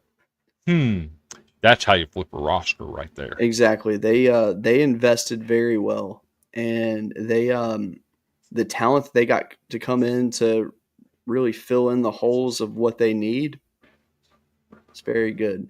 That being said, the one piece that really sticks out to me that happened was Michael Van Buren leaving, the quarterback that took over after the injury last year. Which, I get that though. He wanted to be elsewhere. Can't hate on the kid for that. But then I truly thought that Jackson Arnold was going to go there. I really did. They're better off without him. No, I agree. I think that, don't get me wrong. I think he would do fine there, but I think he'll be better at Auburn. I think he's going to do great at Auburn. Stop it. He can literally just throw the ball in the air and Cam Coleman's going to catch it. The dude is ass. Nah. He's ass. He beat Alabama with his legs last year. I can't hate on the kid. When your head coach comes out and says, I had to ask my defensive coordinator to go vanilla to make my quarterback feel good, your quarterback is a damn problem. I don't care who it is. Your quarterback is a damn problem. So if Tim Bailey is still watching, he can verify this. But the problem was not Jackson Arnold. The problem was the offense, like the scheme. And that is why they overhauled everything at OU. Hugh Freeze came out last week and said he had to ask DJ Durkin, his defensive coordinator, to go vanilla in practice because it was confusing his quarterback, and he needed to make him feel good. Well, so speaking of Hugh Freeze, did you see where basically it's like they acknowledged that they were not going to be great this year? It was weird. It was a team meeting, and I'm assuming it was on the new docuseries on Netflix, but here we go. Oh, sure. No, absolutely. He's a head case that can't read a defense. See, I don't think that's fully true though. According to Hugh Freeze, it is. I think there's more to it than that. If you're having to ask your defensive coordinator to go vanilla because your quarterback is confused, your quarterback is a damn problem.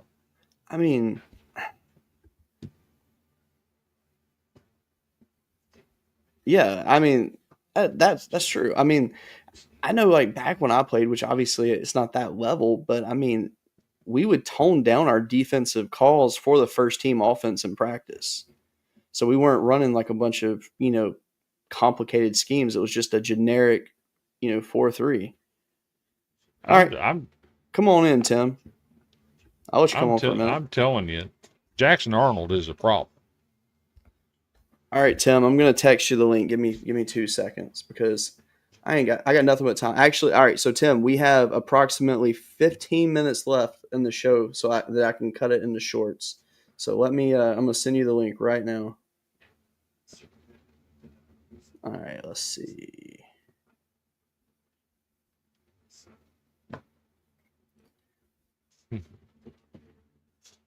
And also, let's be real, Tim Bailey is long overdue to appear on a podcast again.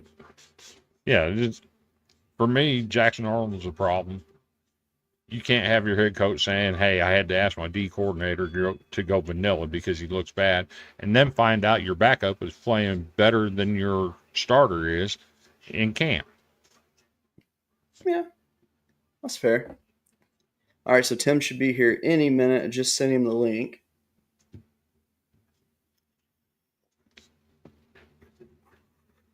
Which and also to openly admit that your quarterback needs to feel good. You're telling me this dude's a head case. True.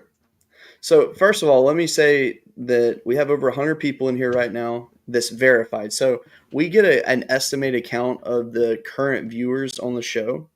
Mm-hmm. And for some reason, I don't understand why it does that, because I've learned that it'll say one thing, but it's actually another. But yes, so thank everybody. Thank you all for watching. And please, if you can, subscribe to our YouTube, follow our pages. We appreciate it. So Tim Bailey is blacked out. And that's weird. It's like he's there, but he's not there. Because like when I go to highlight over his name, it won't let me. Oh, there he goes. All right, how do I add him to the? Oh, that's probably the problem right there. There we go. What's up, buddy? What's going on, Tim? What's going on? Oh, not too much. How are you guys doing? Just so first of all, about Jackson Arnold. So Tim, I have to say something real quick, buddy. Yeah. Please read your headline under your name. Yeah. So has been hot take CFB analyst. Okay, I want to make sure you read what you wrote. I love it. I love it so much. I just had to, I saw Chris's double T, and I had to get me some of that too. Right. I love it. All right. So how's things at the shop going? Oh, dude, it's going pretty good. I don't think I've showed you guys around in a while in here, but yeah, it's getting pretty crazy. Whoa. Wow. It's changed so much since the last time you were on. Yeah. Here's my crazy tech back room. Wow. Do you need an Xbox? I don't. I don't, but I do need a new system though. That is for sure. Hey, we'll figure something out. For sure.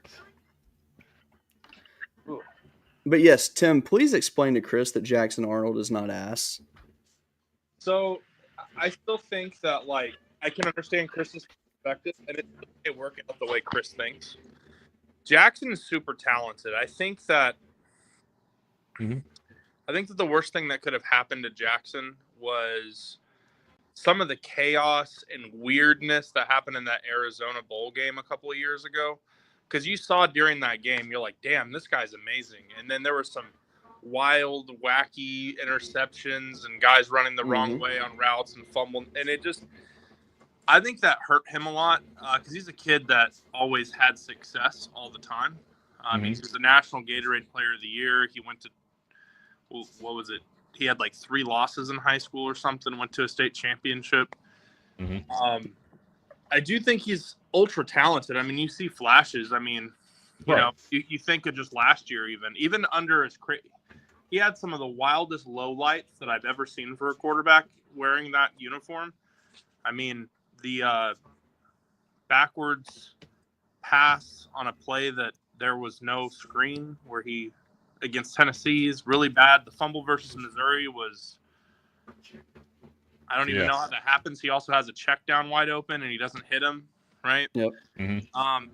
I don't. So here's the thing. It's really unfair to just say Jackson Arnold's not good, right? Because I've seen him play really well in an OU uniform. Some of it's been mop-up duty. Some of it, He came in against BYU. Remember when Dylan Gabriel got knocked out? He comes in with Levy there as his coordinator. He makes an audible, makes a change, throws a strike for a third down conversion. I mean, you saw the Arizona game last year where I know he had some turnovers, but aside from that, I mean, he had 500 yards of offense himself. So we never got that version. We didn't see the 2023 version of Jackson Arnold in 2024 at Oklahoma. How much of that was his own regression? How much of that was the musical coordinators? How much of that was 7 of your top 10 offensive linemen hurt, your top 6 wide receivers hurt, your tight end, who's your only reliable-ish player on offense who couldn't stop dropping the ball or turning it over. Best tight end in the country, man. Come on. And then you have, you had a bunch of young guys around you, and then you're a young guy, and I think, and frankly, I think that the way that the staff handled the offense last year was really dumb. They tried to kind of have Seth Luttrell run kind of a version of Jeff Levy's offense instead of just Jeff just running his own thing, or instead of Luttrell running his own thing. But then if they were going to do that, they had the guy in Joe John Finley who could have just ran that offense from the beginning, and they were installing new plays every week. They had a left tackle who should have stayed at left tackle all year, but because there were so many injuries at left guard, he had to play left guard. And then he would go 1 week at left guard. It was just disastrous. So I think Jackson is going to have highlight plays. I think he's gonna. I think he's gonna overall probably put up some solid numbers in the SEC. I mean, he has got a really good crew of receivers around him. His O-line's pretty good. He's gonna have turnovers though, and the biggest reason why I know he's gonna have turnovers isn't even just about him. I mean, I think all but 3 seasons that he's coached, Hugh Freeze has had a 20-plus turnover offense pretty much every year. So he's going to have turnovers. He's going to make you scratch your head probably at times, but I think he'll have a good year. I think Auburn would be like a 3-win team without Arnold, and I think they're going to be like a 7-win team with him. I think roughly. I think they start 2-4 though.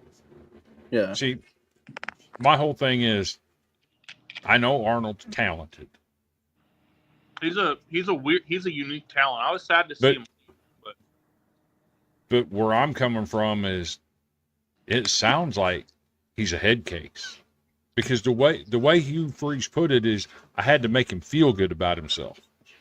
Yeah, that tells me he's a head case. For sure. See, here's what's weird is, like, we had heard that kind of stuff last offseason at OU as well. And what's weird about it is we didn't hear that before, because what we heard in 2023 is he's better already than Dylan Gabriel. Dylan Gabriel knows he's better already than him. So when all this happened, we knew that there could have been some O-line being young and all that. But how poorly he played was unexpected. And he did a lot of things on his own where he didn't play well. But then you also saw, like, you saw the Ole Miss game where he almost, I mean, frankly, he was playing really well against Ole Miss. Miss had a huge advantage.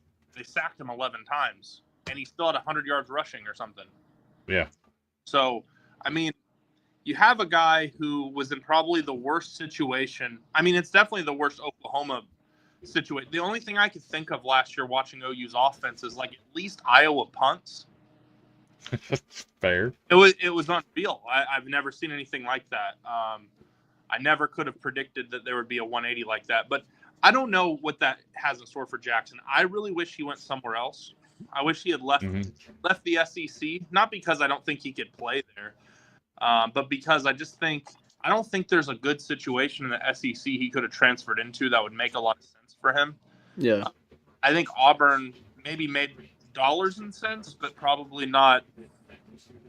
That probably wasn't a location that was best for his particular flaws, which is, like you said, a bit of a head case. Confidence. He has a few turnovers. I mean, we saw how Hugh Freeze was last year with his quarterbacks. Peyton Thorne wasn't a bad player for Auburn. He had some boneheaded turnovers, and he hooked his guy as a senior. And then they've got the musical chairs don't work.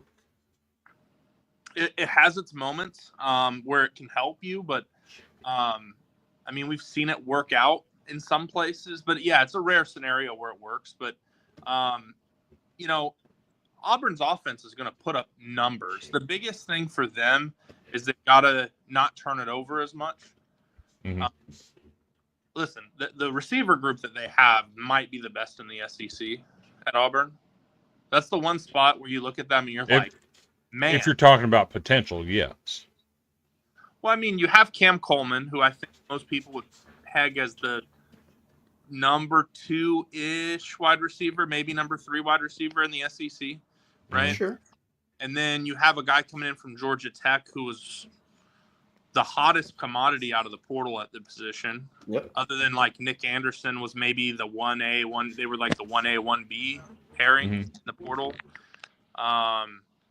So we're talking, they project him to be a top 5. I don't do the thing where like, hey, we don't know until they play in the SEC. Like, I think that narrative is kind of over with. We've seen too many players that are good come from other places and come in and they're fine. Like, Diego Lobby is a great example. Like, I do think we need to stop. Good players are good regardless of what jersey they wear, what patches on their jersey, and all that stuff. So I do think we need to stop that. But, you know, the play style is different, right? You know, they produce different statistics. So the style of offense you play in may change and do different things. But the receivers that they have, that Auburn has, it might be the best in the league. I think them and Alabama are like 1 and 2 there, and it's kind of hard to tell which is which. But yeah, I mean, stats wise, he'll put up numbers. The big thing for him is he's got to figure out a way not to turn it over. And if he can do that, I think he can have. I think on the high end, he could be an all SEC level player. I don't know if that's what he does, but I think it's too early to just give up on it. How many times have we seen this story? Guy struggles somewhere he probably shouldn't, then he goes somewhere else, and then he becomes really good, and then he goes to the NFL. It happens all the time. Yeah, for sure. I mean, and for OU, it doesn't even matter anymore. Yeah, yeah. The whole thing worked out well for everybody involved. I also think that when Mike Hawkins showed up to fall camp, that also really hurt Arnold a little bit, because Mike Hawkins was, when all the receivers were healthy, those guys were slinging the ball around during camp last year. And Hawkins was, even though, you know, Jackson's mobile, but Hawkins is just a freak Kyler-ish like athlete with his feet. And he was making plays that, and there were some people that thought that Mike was better than him, which, you know, no one would have thought going in. And I think that there's a lot of series of very weird events, plus poor coaching situation, plus injury that made Jackson not as good. I don't know if what that means at Auburn, but I've seen the story too many times. Super talented guy, like I said, leaves a place where it doesn't work and it goes somewhere else. Bo Nix is a great example of that. He ended up being a first-round pick. It looks like he's a top 15 quarterback in the league already going into his second year, right? But he's up there. He's good. He's a good player. Jaden Daniels was terrible at Arizona State. They literally laughed at him and celebrated him leaving. I kind of bought into the fact that I thought he was still the same guy. He was amazing at LSU in his second year there and won the Heisman Trophy. So I love hearing you say that, by the way. That's music to my ears. Baker Mayfield. He was the offensive rookie of the year in the Big 12, but he also got benched for Davis Webb. Yep. The OU walked on, became a Heisman Trophy winner, right? So, like, you just never know. We've seen the story too many times. Talented guy goes somewhere, ends up being awesome somewhere else.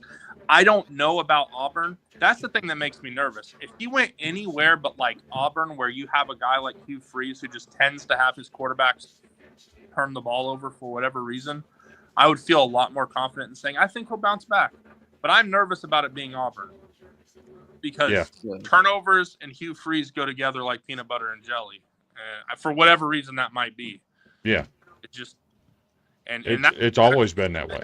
Yeah. Jackson needs to fix turnovers. That's his biggest flaw. Yeah. So I have to ask you, because we have about 4 minutes left. What is it going to take for the Tim Bailey show to come back? I don't know if that's realistic. I work 6 to 7 days a week, probably about 10 hours a day each day. Yeah. I'm also unbanned in Yu-Gi-Oh, so I'm finally traveling. I saw that. Yes. I saw that. So I don't know if that's a realistic thing. I would love to do it again. I definitely would be able to do it where I travel for sure. That would. Oh yeah, no. But I don't know. I don't think that's realistic. The Buckeye backers, I think is what they're called now. They reached out to me and they wanted me to write articles, and I was like, I'm not going to commit to doing anything that I don't know if I can do. So, you should join it. You should join it. We're part of it. We love it. Yeah. The old crew's getting back together.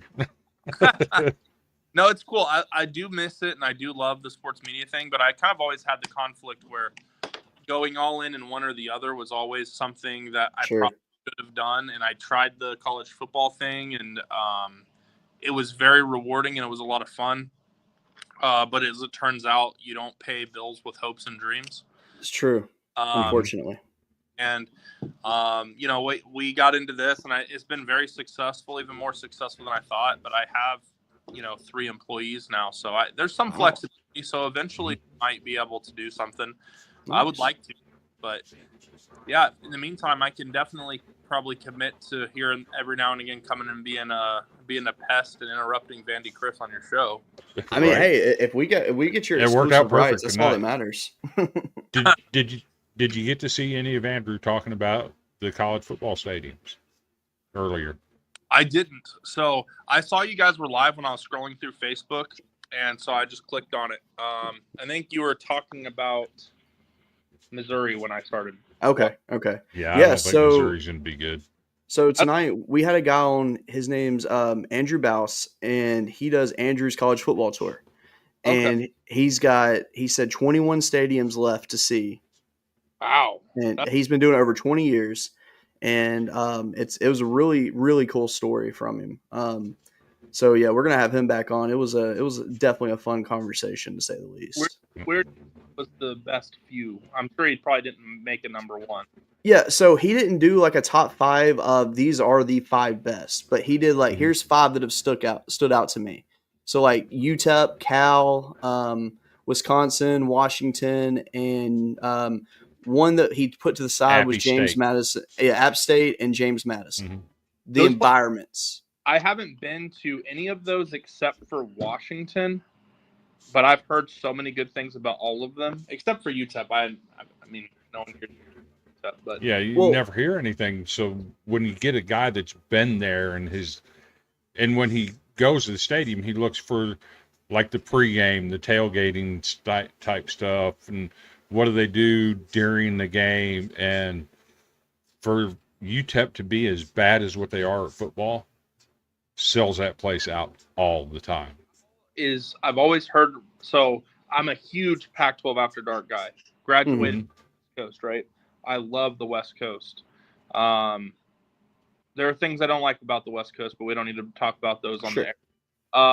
But Cal Berkeley, I've heard, really fun place. The Bear territory. You even saw that with Pat McAfee, I think last year of the season? Yep. Yeah, Miami went. Yeah. Yep.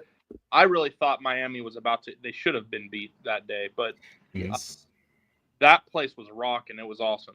I like Cal. At Cal, he was talking about up on the side of the hill where they built all the tent city and everything, where it's free and they got benches in the trees where you can sit and watch the entire game in the benches and not cost you a penny. That's crazy.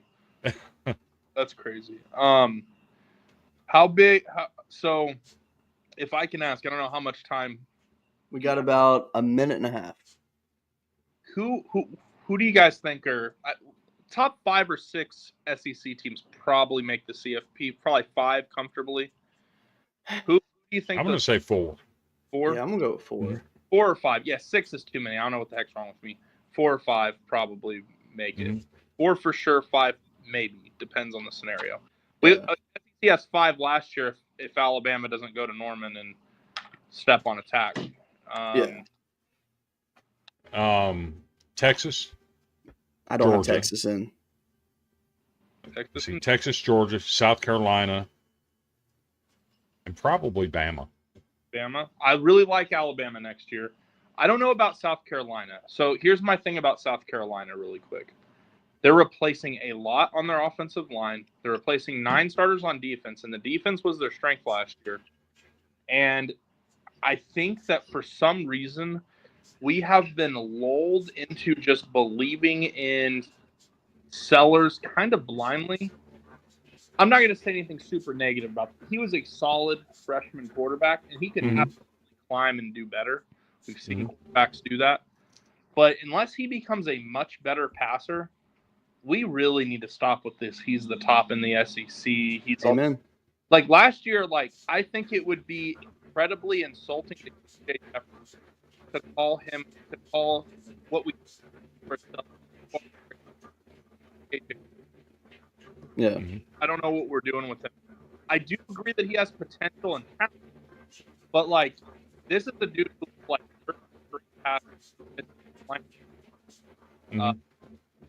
where we like I don't see this great quarterback here. Now we see the talent and we kind of see a little bit. We saw more of our, but DJ Lagway, the guy we saw, he's what 10 touchdowns, 10 picks or whatever, 6 touchdowns, 6 picks, or something like that in game 5 last year. And it's not all about the stats, but I think there's a lot of uncertainty with some of those players. You know, Garrett Meyer even has some question marks. You know, like he wasn't as good in SEC play. So a lot of on Sellers, for me, if he continues on the same path of progression in his development that he was on last year, I think the sky's the limit for South Carolina. Now, if he drops off in his development, all bets are off. Well, if he's slightly better or the same, the offense is still going to be pretty poor, and they also have Rocket. So, like, that's where, like, how good are we going to be on defense? We know we're good. We're well coached at South Carolina. I don't think that's a question, right? But the problem at South Carolina is usually it's every 3 to 5 years you're going to have one of these teams, and I think they blew that last year because they lost 9 starters. That's just my opinion. That's my take. That's now, fair. I don't want to go play them after Red River next year. I think that's a really bad spot of the schedule for Oklahoma. But I don't think that they're going to be that great. Yeah. But that's just my opinion. What about you, Cody, if you're willing to spend an extra few minutes? So we have like 5 seconds before I need to cut it off, but I'm going to extend it. It's all good. No. So you already know that I think LSU's taking it all, but obviously everything, I think it depends on game 1 though. I'm with you on that. I'm really high on this team, but besides that though, I do not buy into Texas at all. I'm sorry, but until Arch can prove number 1 is crazy to me. I don't know. Yeah, same. Like, I mean, don't get me wrong. I think Arch Manning's a good quarterback. I think he's talented. I think he's going to have a good year. But with what they lost last year and what they have coming in, I don't see it meshing together to be the best team in the country. I mean, what number 1 team has to replace 4 of their top 5 O-lines that you can remember in recent memory? Exactly, none. And I think Notre Dame's better than Texas. I think Penn State's better than Texas. I think Ohio State's better than Texas. I think all those teams could easily beat Texas this year. We'll get a real quick Ohio State has a real quick opportunity to show that too. If Julian Sayin is what we think he could be, it could be a very nasty blowout win for Ohio State. If Julian Sayin is as good, I cannot wait to see all the Super Saiyan memes and like videos and stuff. Oh, trust me, I've already got graphics ready for that too. Like, I'm so ready for that. I think Texas is still going to be very good. Yeah, I think they're second in the SEC. Yeah, we look at their first 6 games; they could be as bad as 3-3 to start. Absolutely. They play at Florida before going to Red River, and they play Ohio State week 1. That is a nasty first 6. Now, the back 6, I think they'll sweep through, including Georgia. I'm not big on Georgia next year. I get that, like, they're the ho-hum. It's always Georgia. They're good. But we saw a lot of cracks in the armor last year from Georgia, and I don't think they're anywhere near as good on paper as they were last year. That bothers me. I think a lot. For me, Georgia last year hung on Carson Beck, and Carson Beck didn't play well last year. Let's be honest. But I think Gunnar Stockton is more in the lines of the type of quarterback that makes Georgia go. But there's a question with Gunnar Stockton, though, and it's that he came in and flashed once the game was going. Does he have it to be an every week quarterback? Like, is he ready for I that? don't think he looked good at all when he played last year. I thought he looked horrible when he played. Now, Let me rephrase that. He managed it. He managed the situation. But a tough situation. You're going to get thrown in Mhm. against Texas and Notre Dame, two of the best defenses in the country. That's what Right. we saw as his first two meaningful actions. So I'm not going to judge him harshly for it, but he didn't Sure. look good. And here's the bigger problem for me, because we're going to watch Carson Beck go over there to Miami, and I think he's going to do well there. I think he is too. Miami's winning the ACC, but I think he's going to do well there. And I don't know. There's one glaring flaw in Georgia's entire roster and staff, and I think everyone knows who that is. It's Mike Bobo. Mm-hmm. I mean, We don't have a star running back for Georgia. How do we not have a star running back for Georgia? Do you know how many years they had a star running back? Every year, pretty much. And then our last one's what, DeAndre Swift? Yeah, There's and been he some was good players. Don't Yeah. get me Yeah. wrong, but they're like what Yeah. with the McIntosh and like Holyfield, and I mean, like, that's was a step mediocre down. group for Georgia. It was a big step down. And Mhm. Cook was definitely a lot better than. And why is Cook better in the NFL than he was at Georgia? That's a big question I have. He's way better as an NFL player than he was at Georgia, because he was Bobo. very mid at Georgia. He was fine. Like, he was fine. He's like okay. He's whatever. But in the NFL, he's playing really well. I get it. He gets to play with Josh Allen, but that tells me that what they're having at their coaching staff is just not right. And I think the further you get away from Todd Monken, I think it's been bad. I think it's real bad for Georgia on the offensive side. Now, defensively, Georgia's going to be good. Yeah, Mhm. But you can't stockpile as much defensive line and linebacker talent and go in the SEC where people run 60% of the time and not be successful on defense. But man, losing Malachi Starks, one of the best players in all of college football, that's a question mark for me. it is. Mhm. But I don't know. It's very interesting. Yeah. I just hope my quarterback's not writing checks that his ass can't cash. He's sure talking a lot. Oh But- man, Diego. But to his credit, though, yeah. if winning a national championship isn't your goal, why are you playing? That has to be your goal, right? But to say it's the standard at Vanderbilt is absurd, because it can't be a standard until you've done it.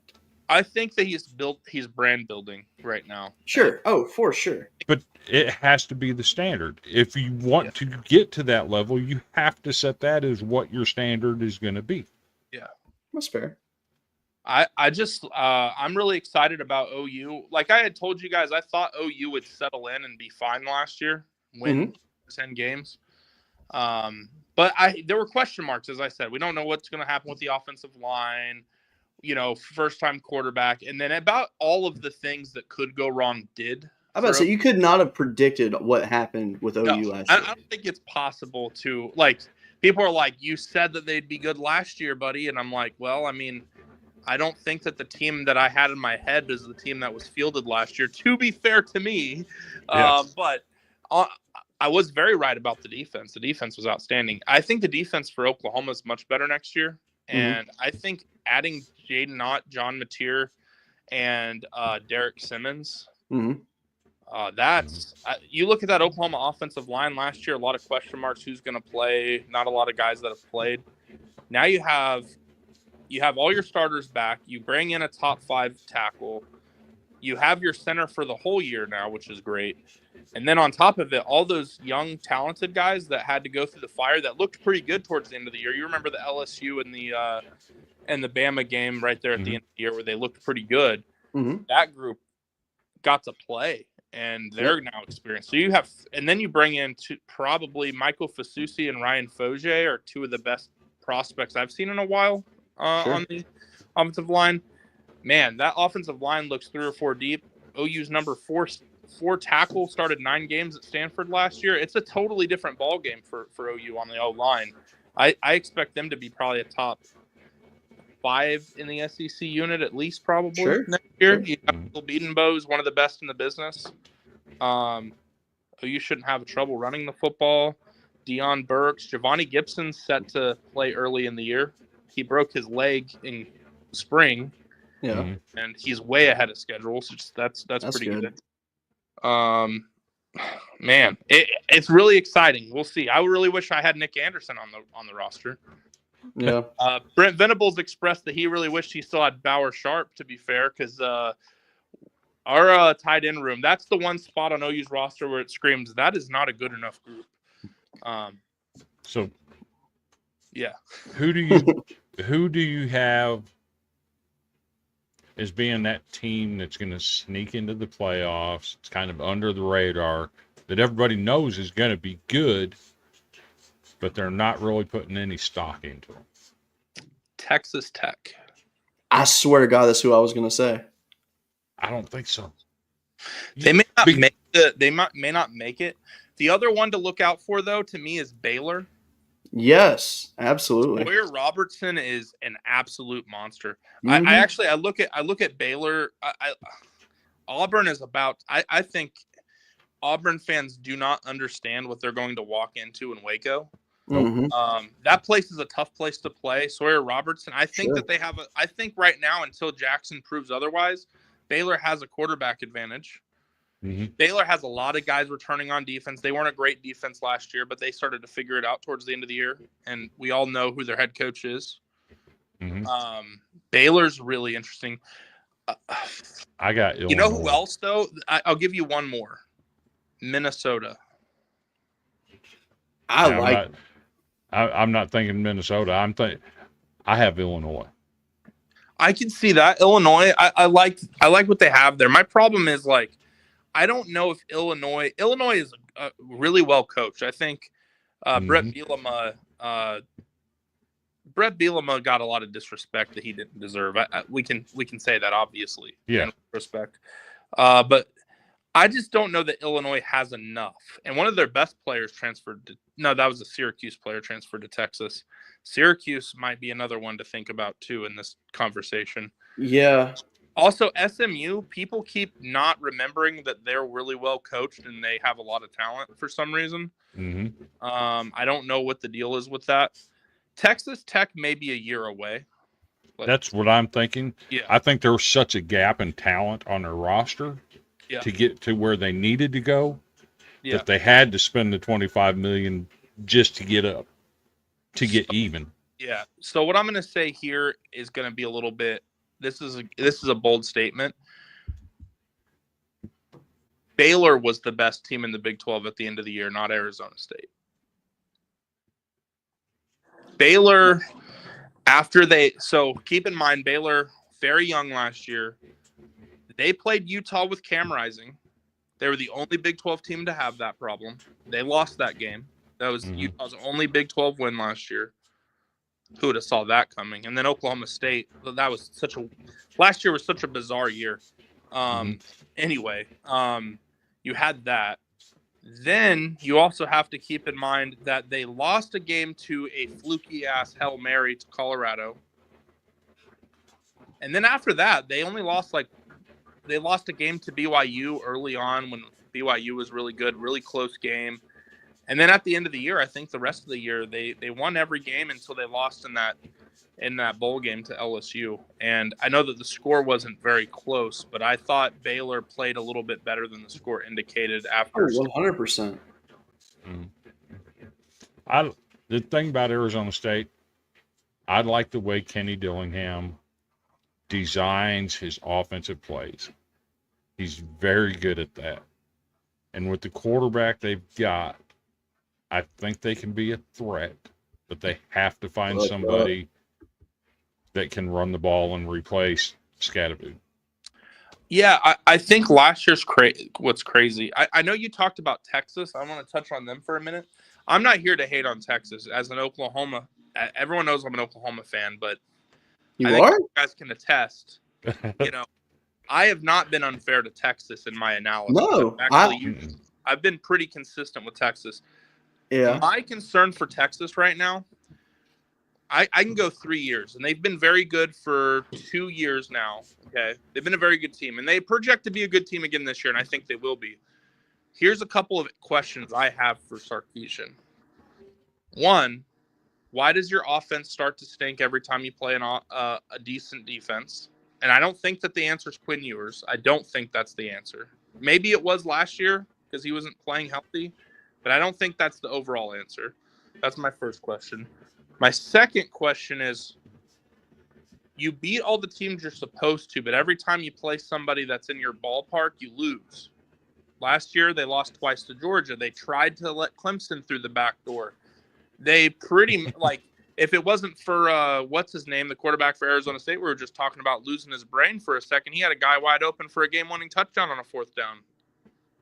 So, Well, two-point conversion. To be fair, in Nashville, if they don't call the quarterback's shoulders aren't square to the line at the snap penalty, Vanderbilt beats Texas.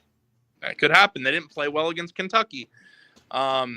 And that seemed to be a trend. You know, we talked about it, you know, we were talking about it in the Big 12, and I told people, like, this whole Big 12 is way worse than the SEC thing is overblown. Not that it's not true that the SEC is better, but they talked about, oh, Texas can't get away with messing around at TCU, and they can't get away with this and that. And then, you know, I was like, of course they can still do that. The SEC isn't Alabama and the New England Patriots every week. Like, what are we acting like? Right. And then, you know, there we go. Texas did it against Vanderbilt. They did it against Kentucky. Really, the only teams they beat thoroughly last year was, Mississippi State, Oklahoma, and Florida? Mississippi State gave them a game for a half. I think they're going to surprise people. I think they're going to be really good. I don't know about number one. I don't know about SEC championship. I could see them being in the playoff. I think they're 9-2, 10-3 type, or 9-3, 10-2 type team. I don't know, man. Like, they got to play. Their schedule's better just on the virtue of Oklahoma being better this year. I think that helps a lot for them and they play Ohio State, right? And they play Georgia, right? So you have 3 teams that I know that the coaches poll doesn't have Oklahoma ranked. The AP will. I don't know why the coaches poll have them at 26. I don't get that, but it is what it is. But they still have Mississippi State and no disrespect. I don't think Vanderbilt's competing for a SEC championship or a national championship. They'll be solid, like 7-8 win team, in my opinion. I think they'll be good. 6 wins might be possible as well. Their schedule's pretty tough. Because you guys would play. Yeah, your schedule's kind of tough. Last time I looked, you play Texas and Alabama. You know Alabama ain't going to be very happy about what happened last year. Yep. Whew. Who else is on that? So, I mean, we got Virginia Tech. I think that's a win. I think that's a win. We should go 4-0 out of conference. So I will say, Charleston Southern, Georgia State, Utah State. Don't lose to Georgia State again. So my whole take on that is, if we don't lose that game, the rest of the season never happens. Maybe because that's the case. It was a wake-up call for them. Clark Lee talked about it the whole week. I don't like how you're practicing. I don't like what the guys are showing me in practice. And they went out and laid an egg. And he used it as a reference the rest of the year. Hey, you've got to take care of business every week and not take a day off. Yeah. My whole thing is, you can't live on what you did last year. You have to go out and do it again. Yeah, that's my big concern for Vanderbilt right now, is there's a lot of...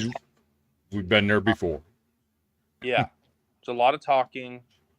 And there's no way to put action into place right now, at least that we see publicly. But there's a lot of talking, and we don't know how that's going to go.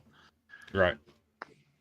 But I do like Vandy. I like Diego Pavia. I think it's crazy that he got an extra year. I don't know that I like that change, but I also don't see a big issue with it either. But it is a trend. Funny thing happened today. They had another player that filed a lawsuit on the same grounds today that got heard by the same judge that got turned down. And the reason why, he didn't play at all. He wasn't even enrolled in college in 2024. So they said, nope, you exhausted your playing days. You're done. Okay, so they're like, you can't just go ahead and retroactively get you another year. Right. And that's where a lot of people. It happened in baseball. A guy got denied, Yep.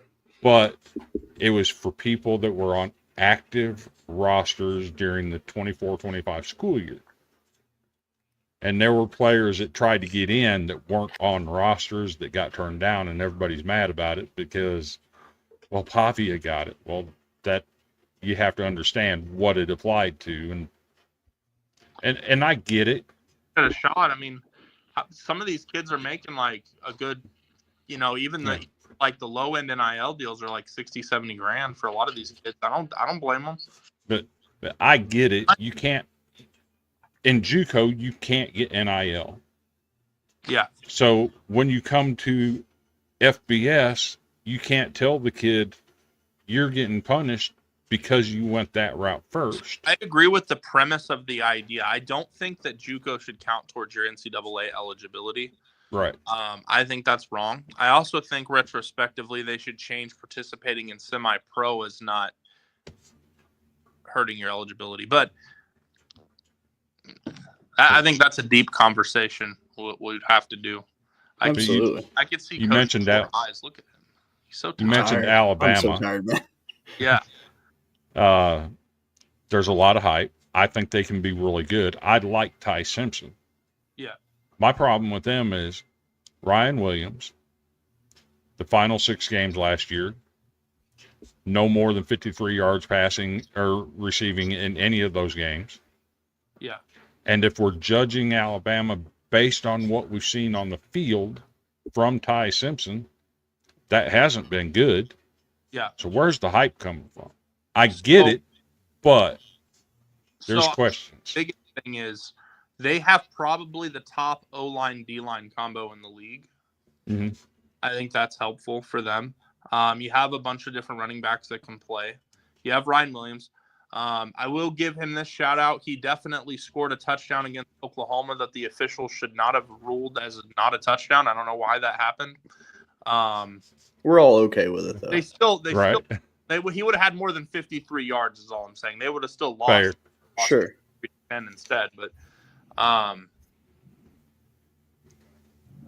don't know what that was about. I think that was weird. But on a side, I think Ryan Williams is the real deal. I don't know what happened to Jalen Milroe this last year, but Jalen Milroe didn't look anything like the Jalen Milroe we'd seen from after the USF game to, because I mean, remember going into one of those weeks, was it the OU week? They were talking about how he had scored multiple rushing touchdowns and like several weeks in a row and like, all this stuff. I also think that what hurt I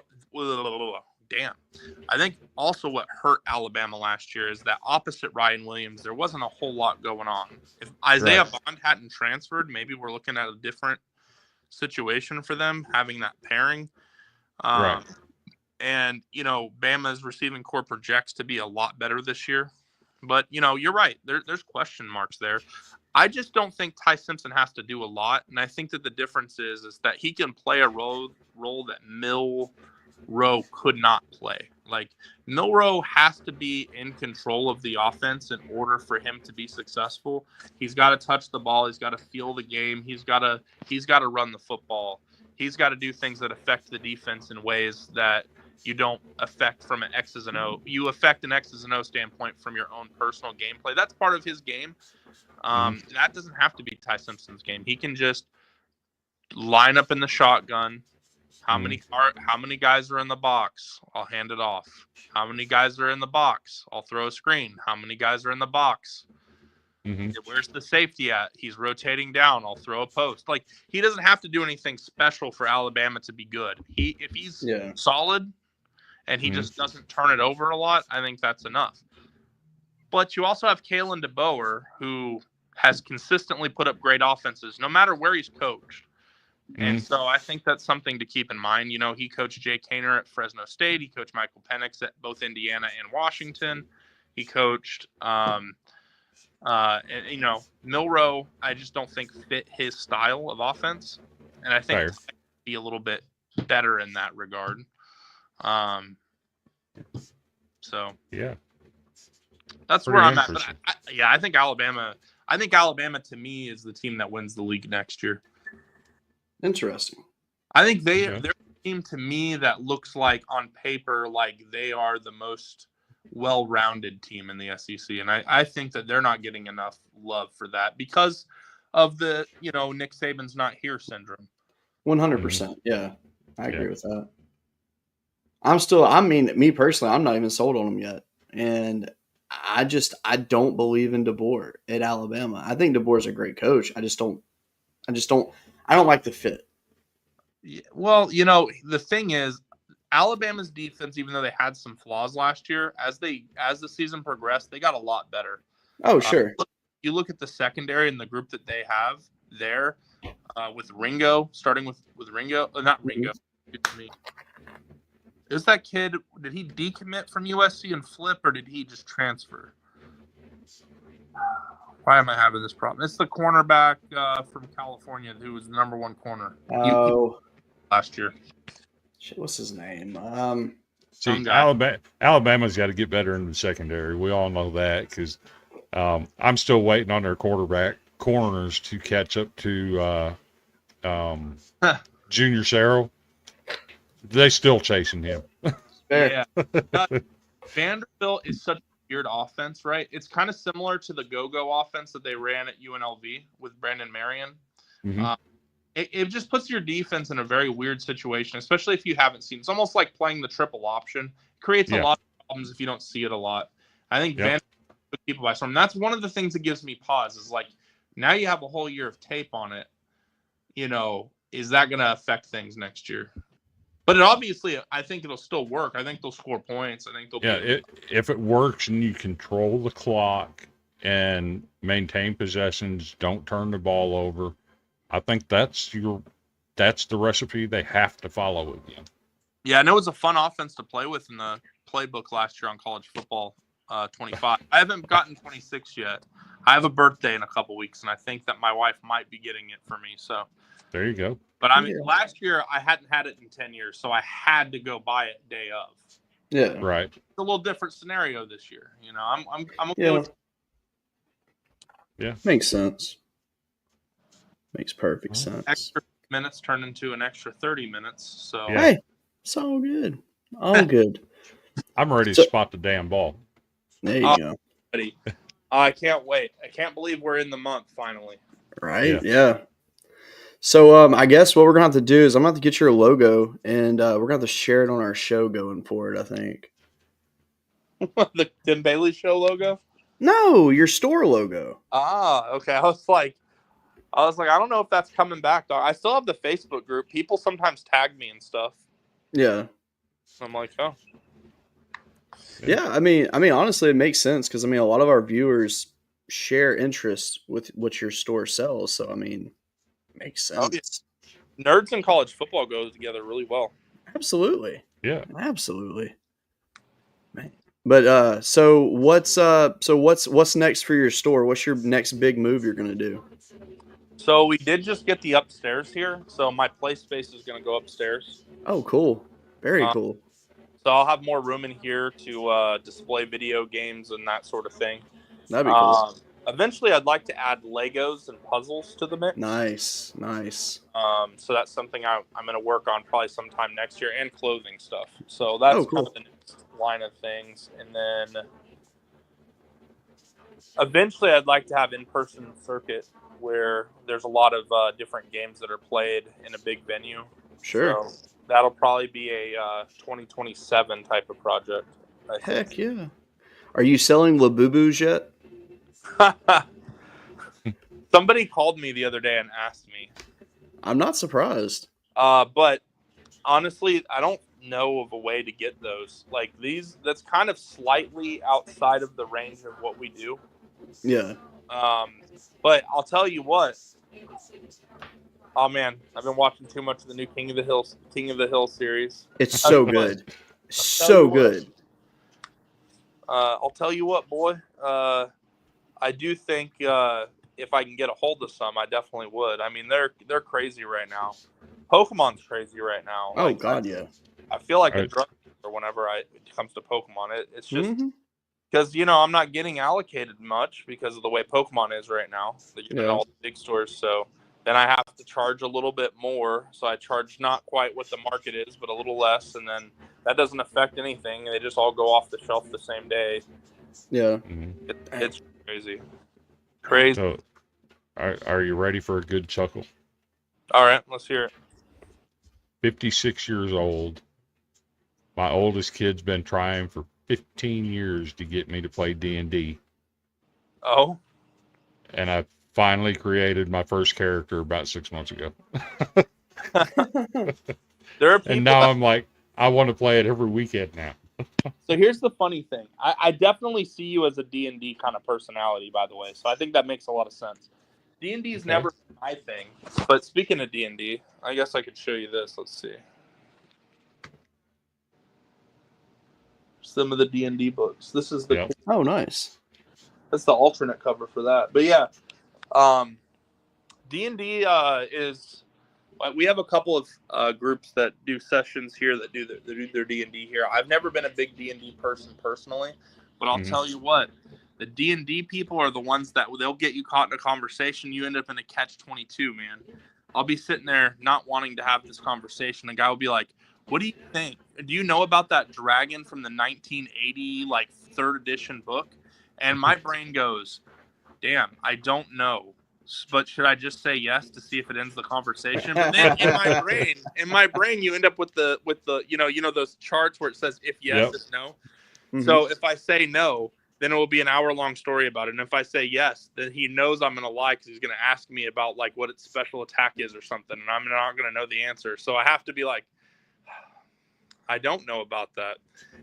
And then then I hit myself with that other meme, the old meme, the brace yourself meme with the sword. Yes. Whew. He's gonna let me know. He's gonna tell me it's a spider dragon, bro. It does this. Right. That's awesome, brother. I don't know anything about it, but that's pretty sweet. Well, hey, I tell you what. In the next couple weeks, we're gonna do an Oklahoma preview. Oh yeah. And so basically, it'll be us doing a mini episode. It'll be a record only. It won't be live. And I'm not sure yet, but we'll have to get your schedule, and you can come and join us for it. Oh, that'd be fun. I'd be down to do that. Yeah, because we did that last year where we previewed all the teams, and basically going forward, what we're going to do is we're going to have a show every day of the week, and we're just gonna it's gonna be pre-recorded on the weekends or whatever, and we'll just release them each day, just kind of breaking down the conferences and stuff. But we're gonna do SEC preview leading up to the season, and so I think that'd be a fun one to do. Oh, yeah. Going to Indianapolis tomorrow morning early. Oh, nice. Are you gonna win? I hope so. That's the plan. There's no reason to go if you're not. Yeah, I have. You're right. No, I actually have a pretty long history of success playing this game, but it's been a little different. I've done well, but not as well as normal at these events. So hopefully this is the one. Yeah, but you got to shake the rust off to get ready for when it matters. So there you go. 10 years is a long time, man. It is, absolutely. Well, that being said, I say we're going to go ahead and probably cut this thing because we're going to end up eating all the memory on here, hitting 2.5 hours. All right, guys. Well, man, we appreciate you coming on. That was fun. Yeah. Thanks, man. All right, guys. Have a good night. All right, later. All right. Well, that was fun. An hour of football talk that we didn't plan on. Hey, that was fun though. I'm all for that. That's very good. I don't know why I'm so tired tonight. I did wake up early, but I was last night on Villains. I started yawning. Oh, I saw you. Definitely saw you. So have you checked out the new King of the Hill yet? By the way, I've never gotten into that. Oh my gosh, you would be so happy if you did. I promise. You would appreciate it so much. I know you would for a fact. I don't know. I just don't know. I binged it. I watched every single episode, and I was so happy. It felt right, and it didn't feel like it shouldn't have come back. It actually felt right. It felt like a whole new show, but it's like it. Do you Just know what kept- I want to binge watch? What's that? Any Given Saturday. I do too. I do too. I think I'm going to start it probably The- tomorrow. So the best part I've heard so far, they put Vanderbilt beating Alabama Mm-hmm. and Arkansas beating Tennessee Mm-hmm. in the same episode. Yes. That's funny. I saw the guys from SECU episode guys episode 3. That's Okay. yeah, that's my shit right there. Well, I'm ready to watch it then. I was going to watch it the other day, but the kids were loud, and I like to be able to pay attention. So I've just been watching my food truck show on Food Network every night. It gives you such an inside look at Vanderbilt football. Yeah, And that's it's long and overdue.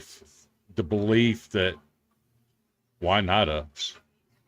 That's Why fair. can't it be us? Yeah. So let me ask you: are you going to subscribe to the new ESPN streaming platform? No. Really? No.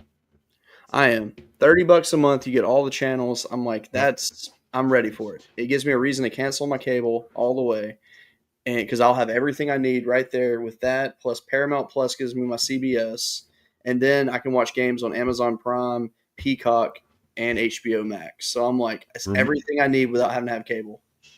Roommate has Amazon Prime. Okay, We have Hulu, perfect. and between the two of us, we split on Sling Sports Pack. Oh, well then that's perfect then. So you won't miss anything then.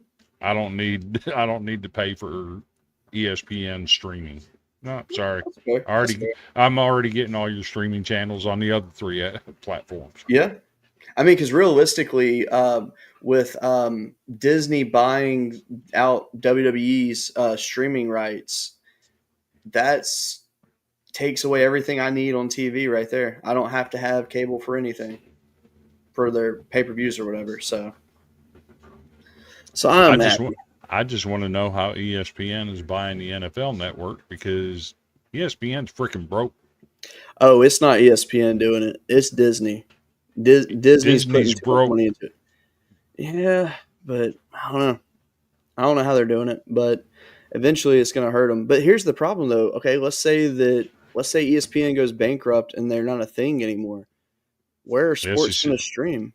SEC's tied to the ESPN. Guess what? There goes the SEC. Well, SEC would form their own thing, and it would. I think all conferences would form their own thing, or Fox would just take over everything in CBS and it'd be done. Well, the SEC network is already part of ESPN. But if ESPN has something happen, SEC can walk away. Where's the money going to come from? That's a good question. I don't know. I mean, HBO Max has become a really good streaming network for live events lately, so it might do something with that. And heck, Netflix is ready. So but yeah, I'm ready to spot the damn ball. Amen to that. I'm supposed to be up at 8 o'clock in the morning to do a high school show. Oh, that's right. Okay. Well, maybe I can have you some stuff done by 8 in the morning. I can't guarantee I can have you a whole video, but I can have. You're about to fall asleep now. No, I got to get up early anyway. I'll be up before 8 o'clock. How do you like the name? I like it. I think it flows just right. I wish I knew more about Tennessee high school football. If I did, I would hop on, but I don't know jack about it really, except for what we randomly stream on here throughout the season, which, by the way, we are going to do that again this year. We have to. Yeah. That was a lot of fun last year. There's no copyright to it, so we don't have to worry about that. And I would think those games are starting in the next couple of weeks, right? Yeah. Okay. The 22nd. Okay. So Simpson plays for what's the high school again? Martin Westview.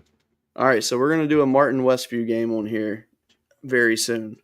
We'll put their first game of the year on here. I think that'll be a lot of fun. Oh, also, there's a breaking news. LSU has a new recruit. Who it is, I have no idea. Everybody But knows who it is. who? That wide receiver. No, that's not baseball. No.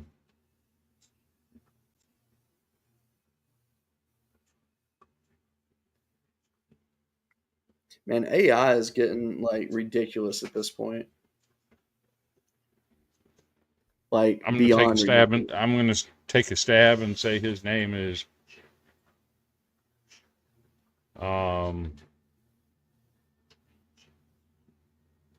Omnipotus Power Bat. Oh man, I'm really trying to figure it out. One thing that was announced today. So LSU will not be playing in Round Rock, Texas, after it was previously announced, but it's being reported that they will be in Jacksonville instead. So Brad will get to go. Yeah. Lucky him. But nah, Jay Johnson, 952. He put a tiger emoji, and we know what that means. So I don't know if that's I don't know if that's maybe for a future recruit or if it's a portal guy. I genuinely have no idea. But I'll take it. So, What? anywho, Whoa. what?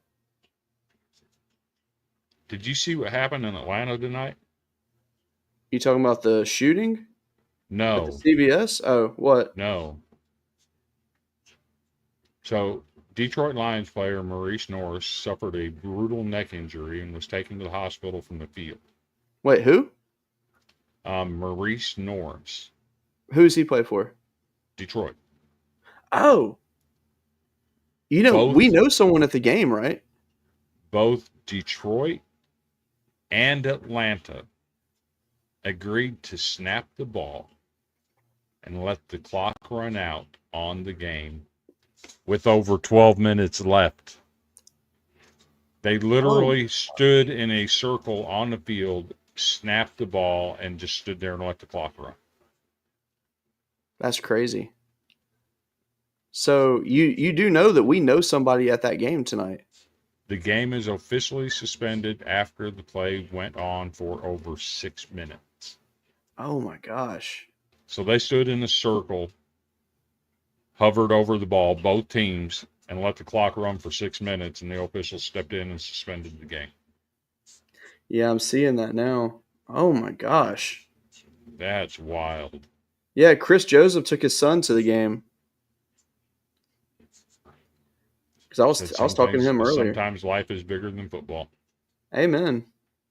I mean, has there been any update? Is the guy okay? Haven't seen an update.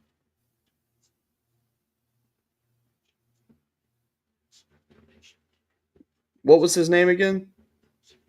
Maurice Norris. All right, I got him right here. He played at Fresno State. All right, I'm gonna look it up and see if there's any update.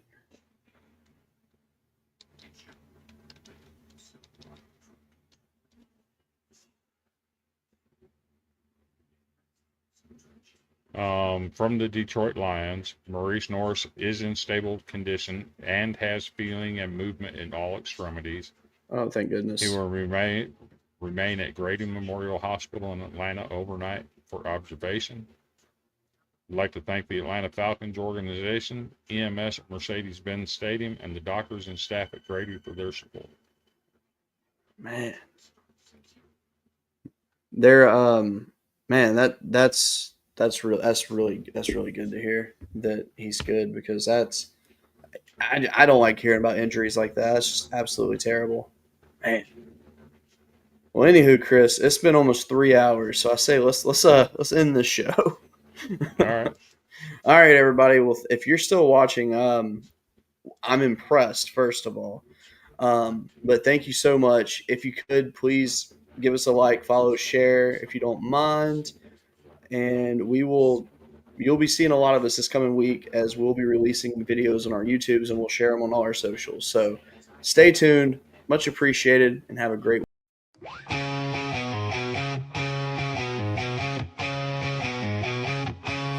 On the diamond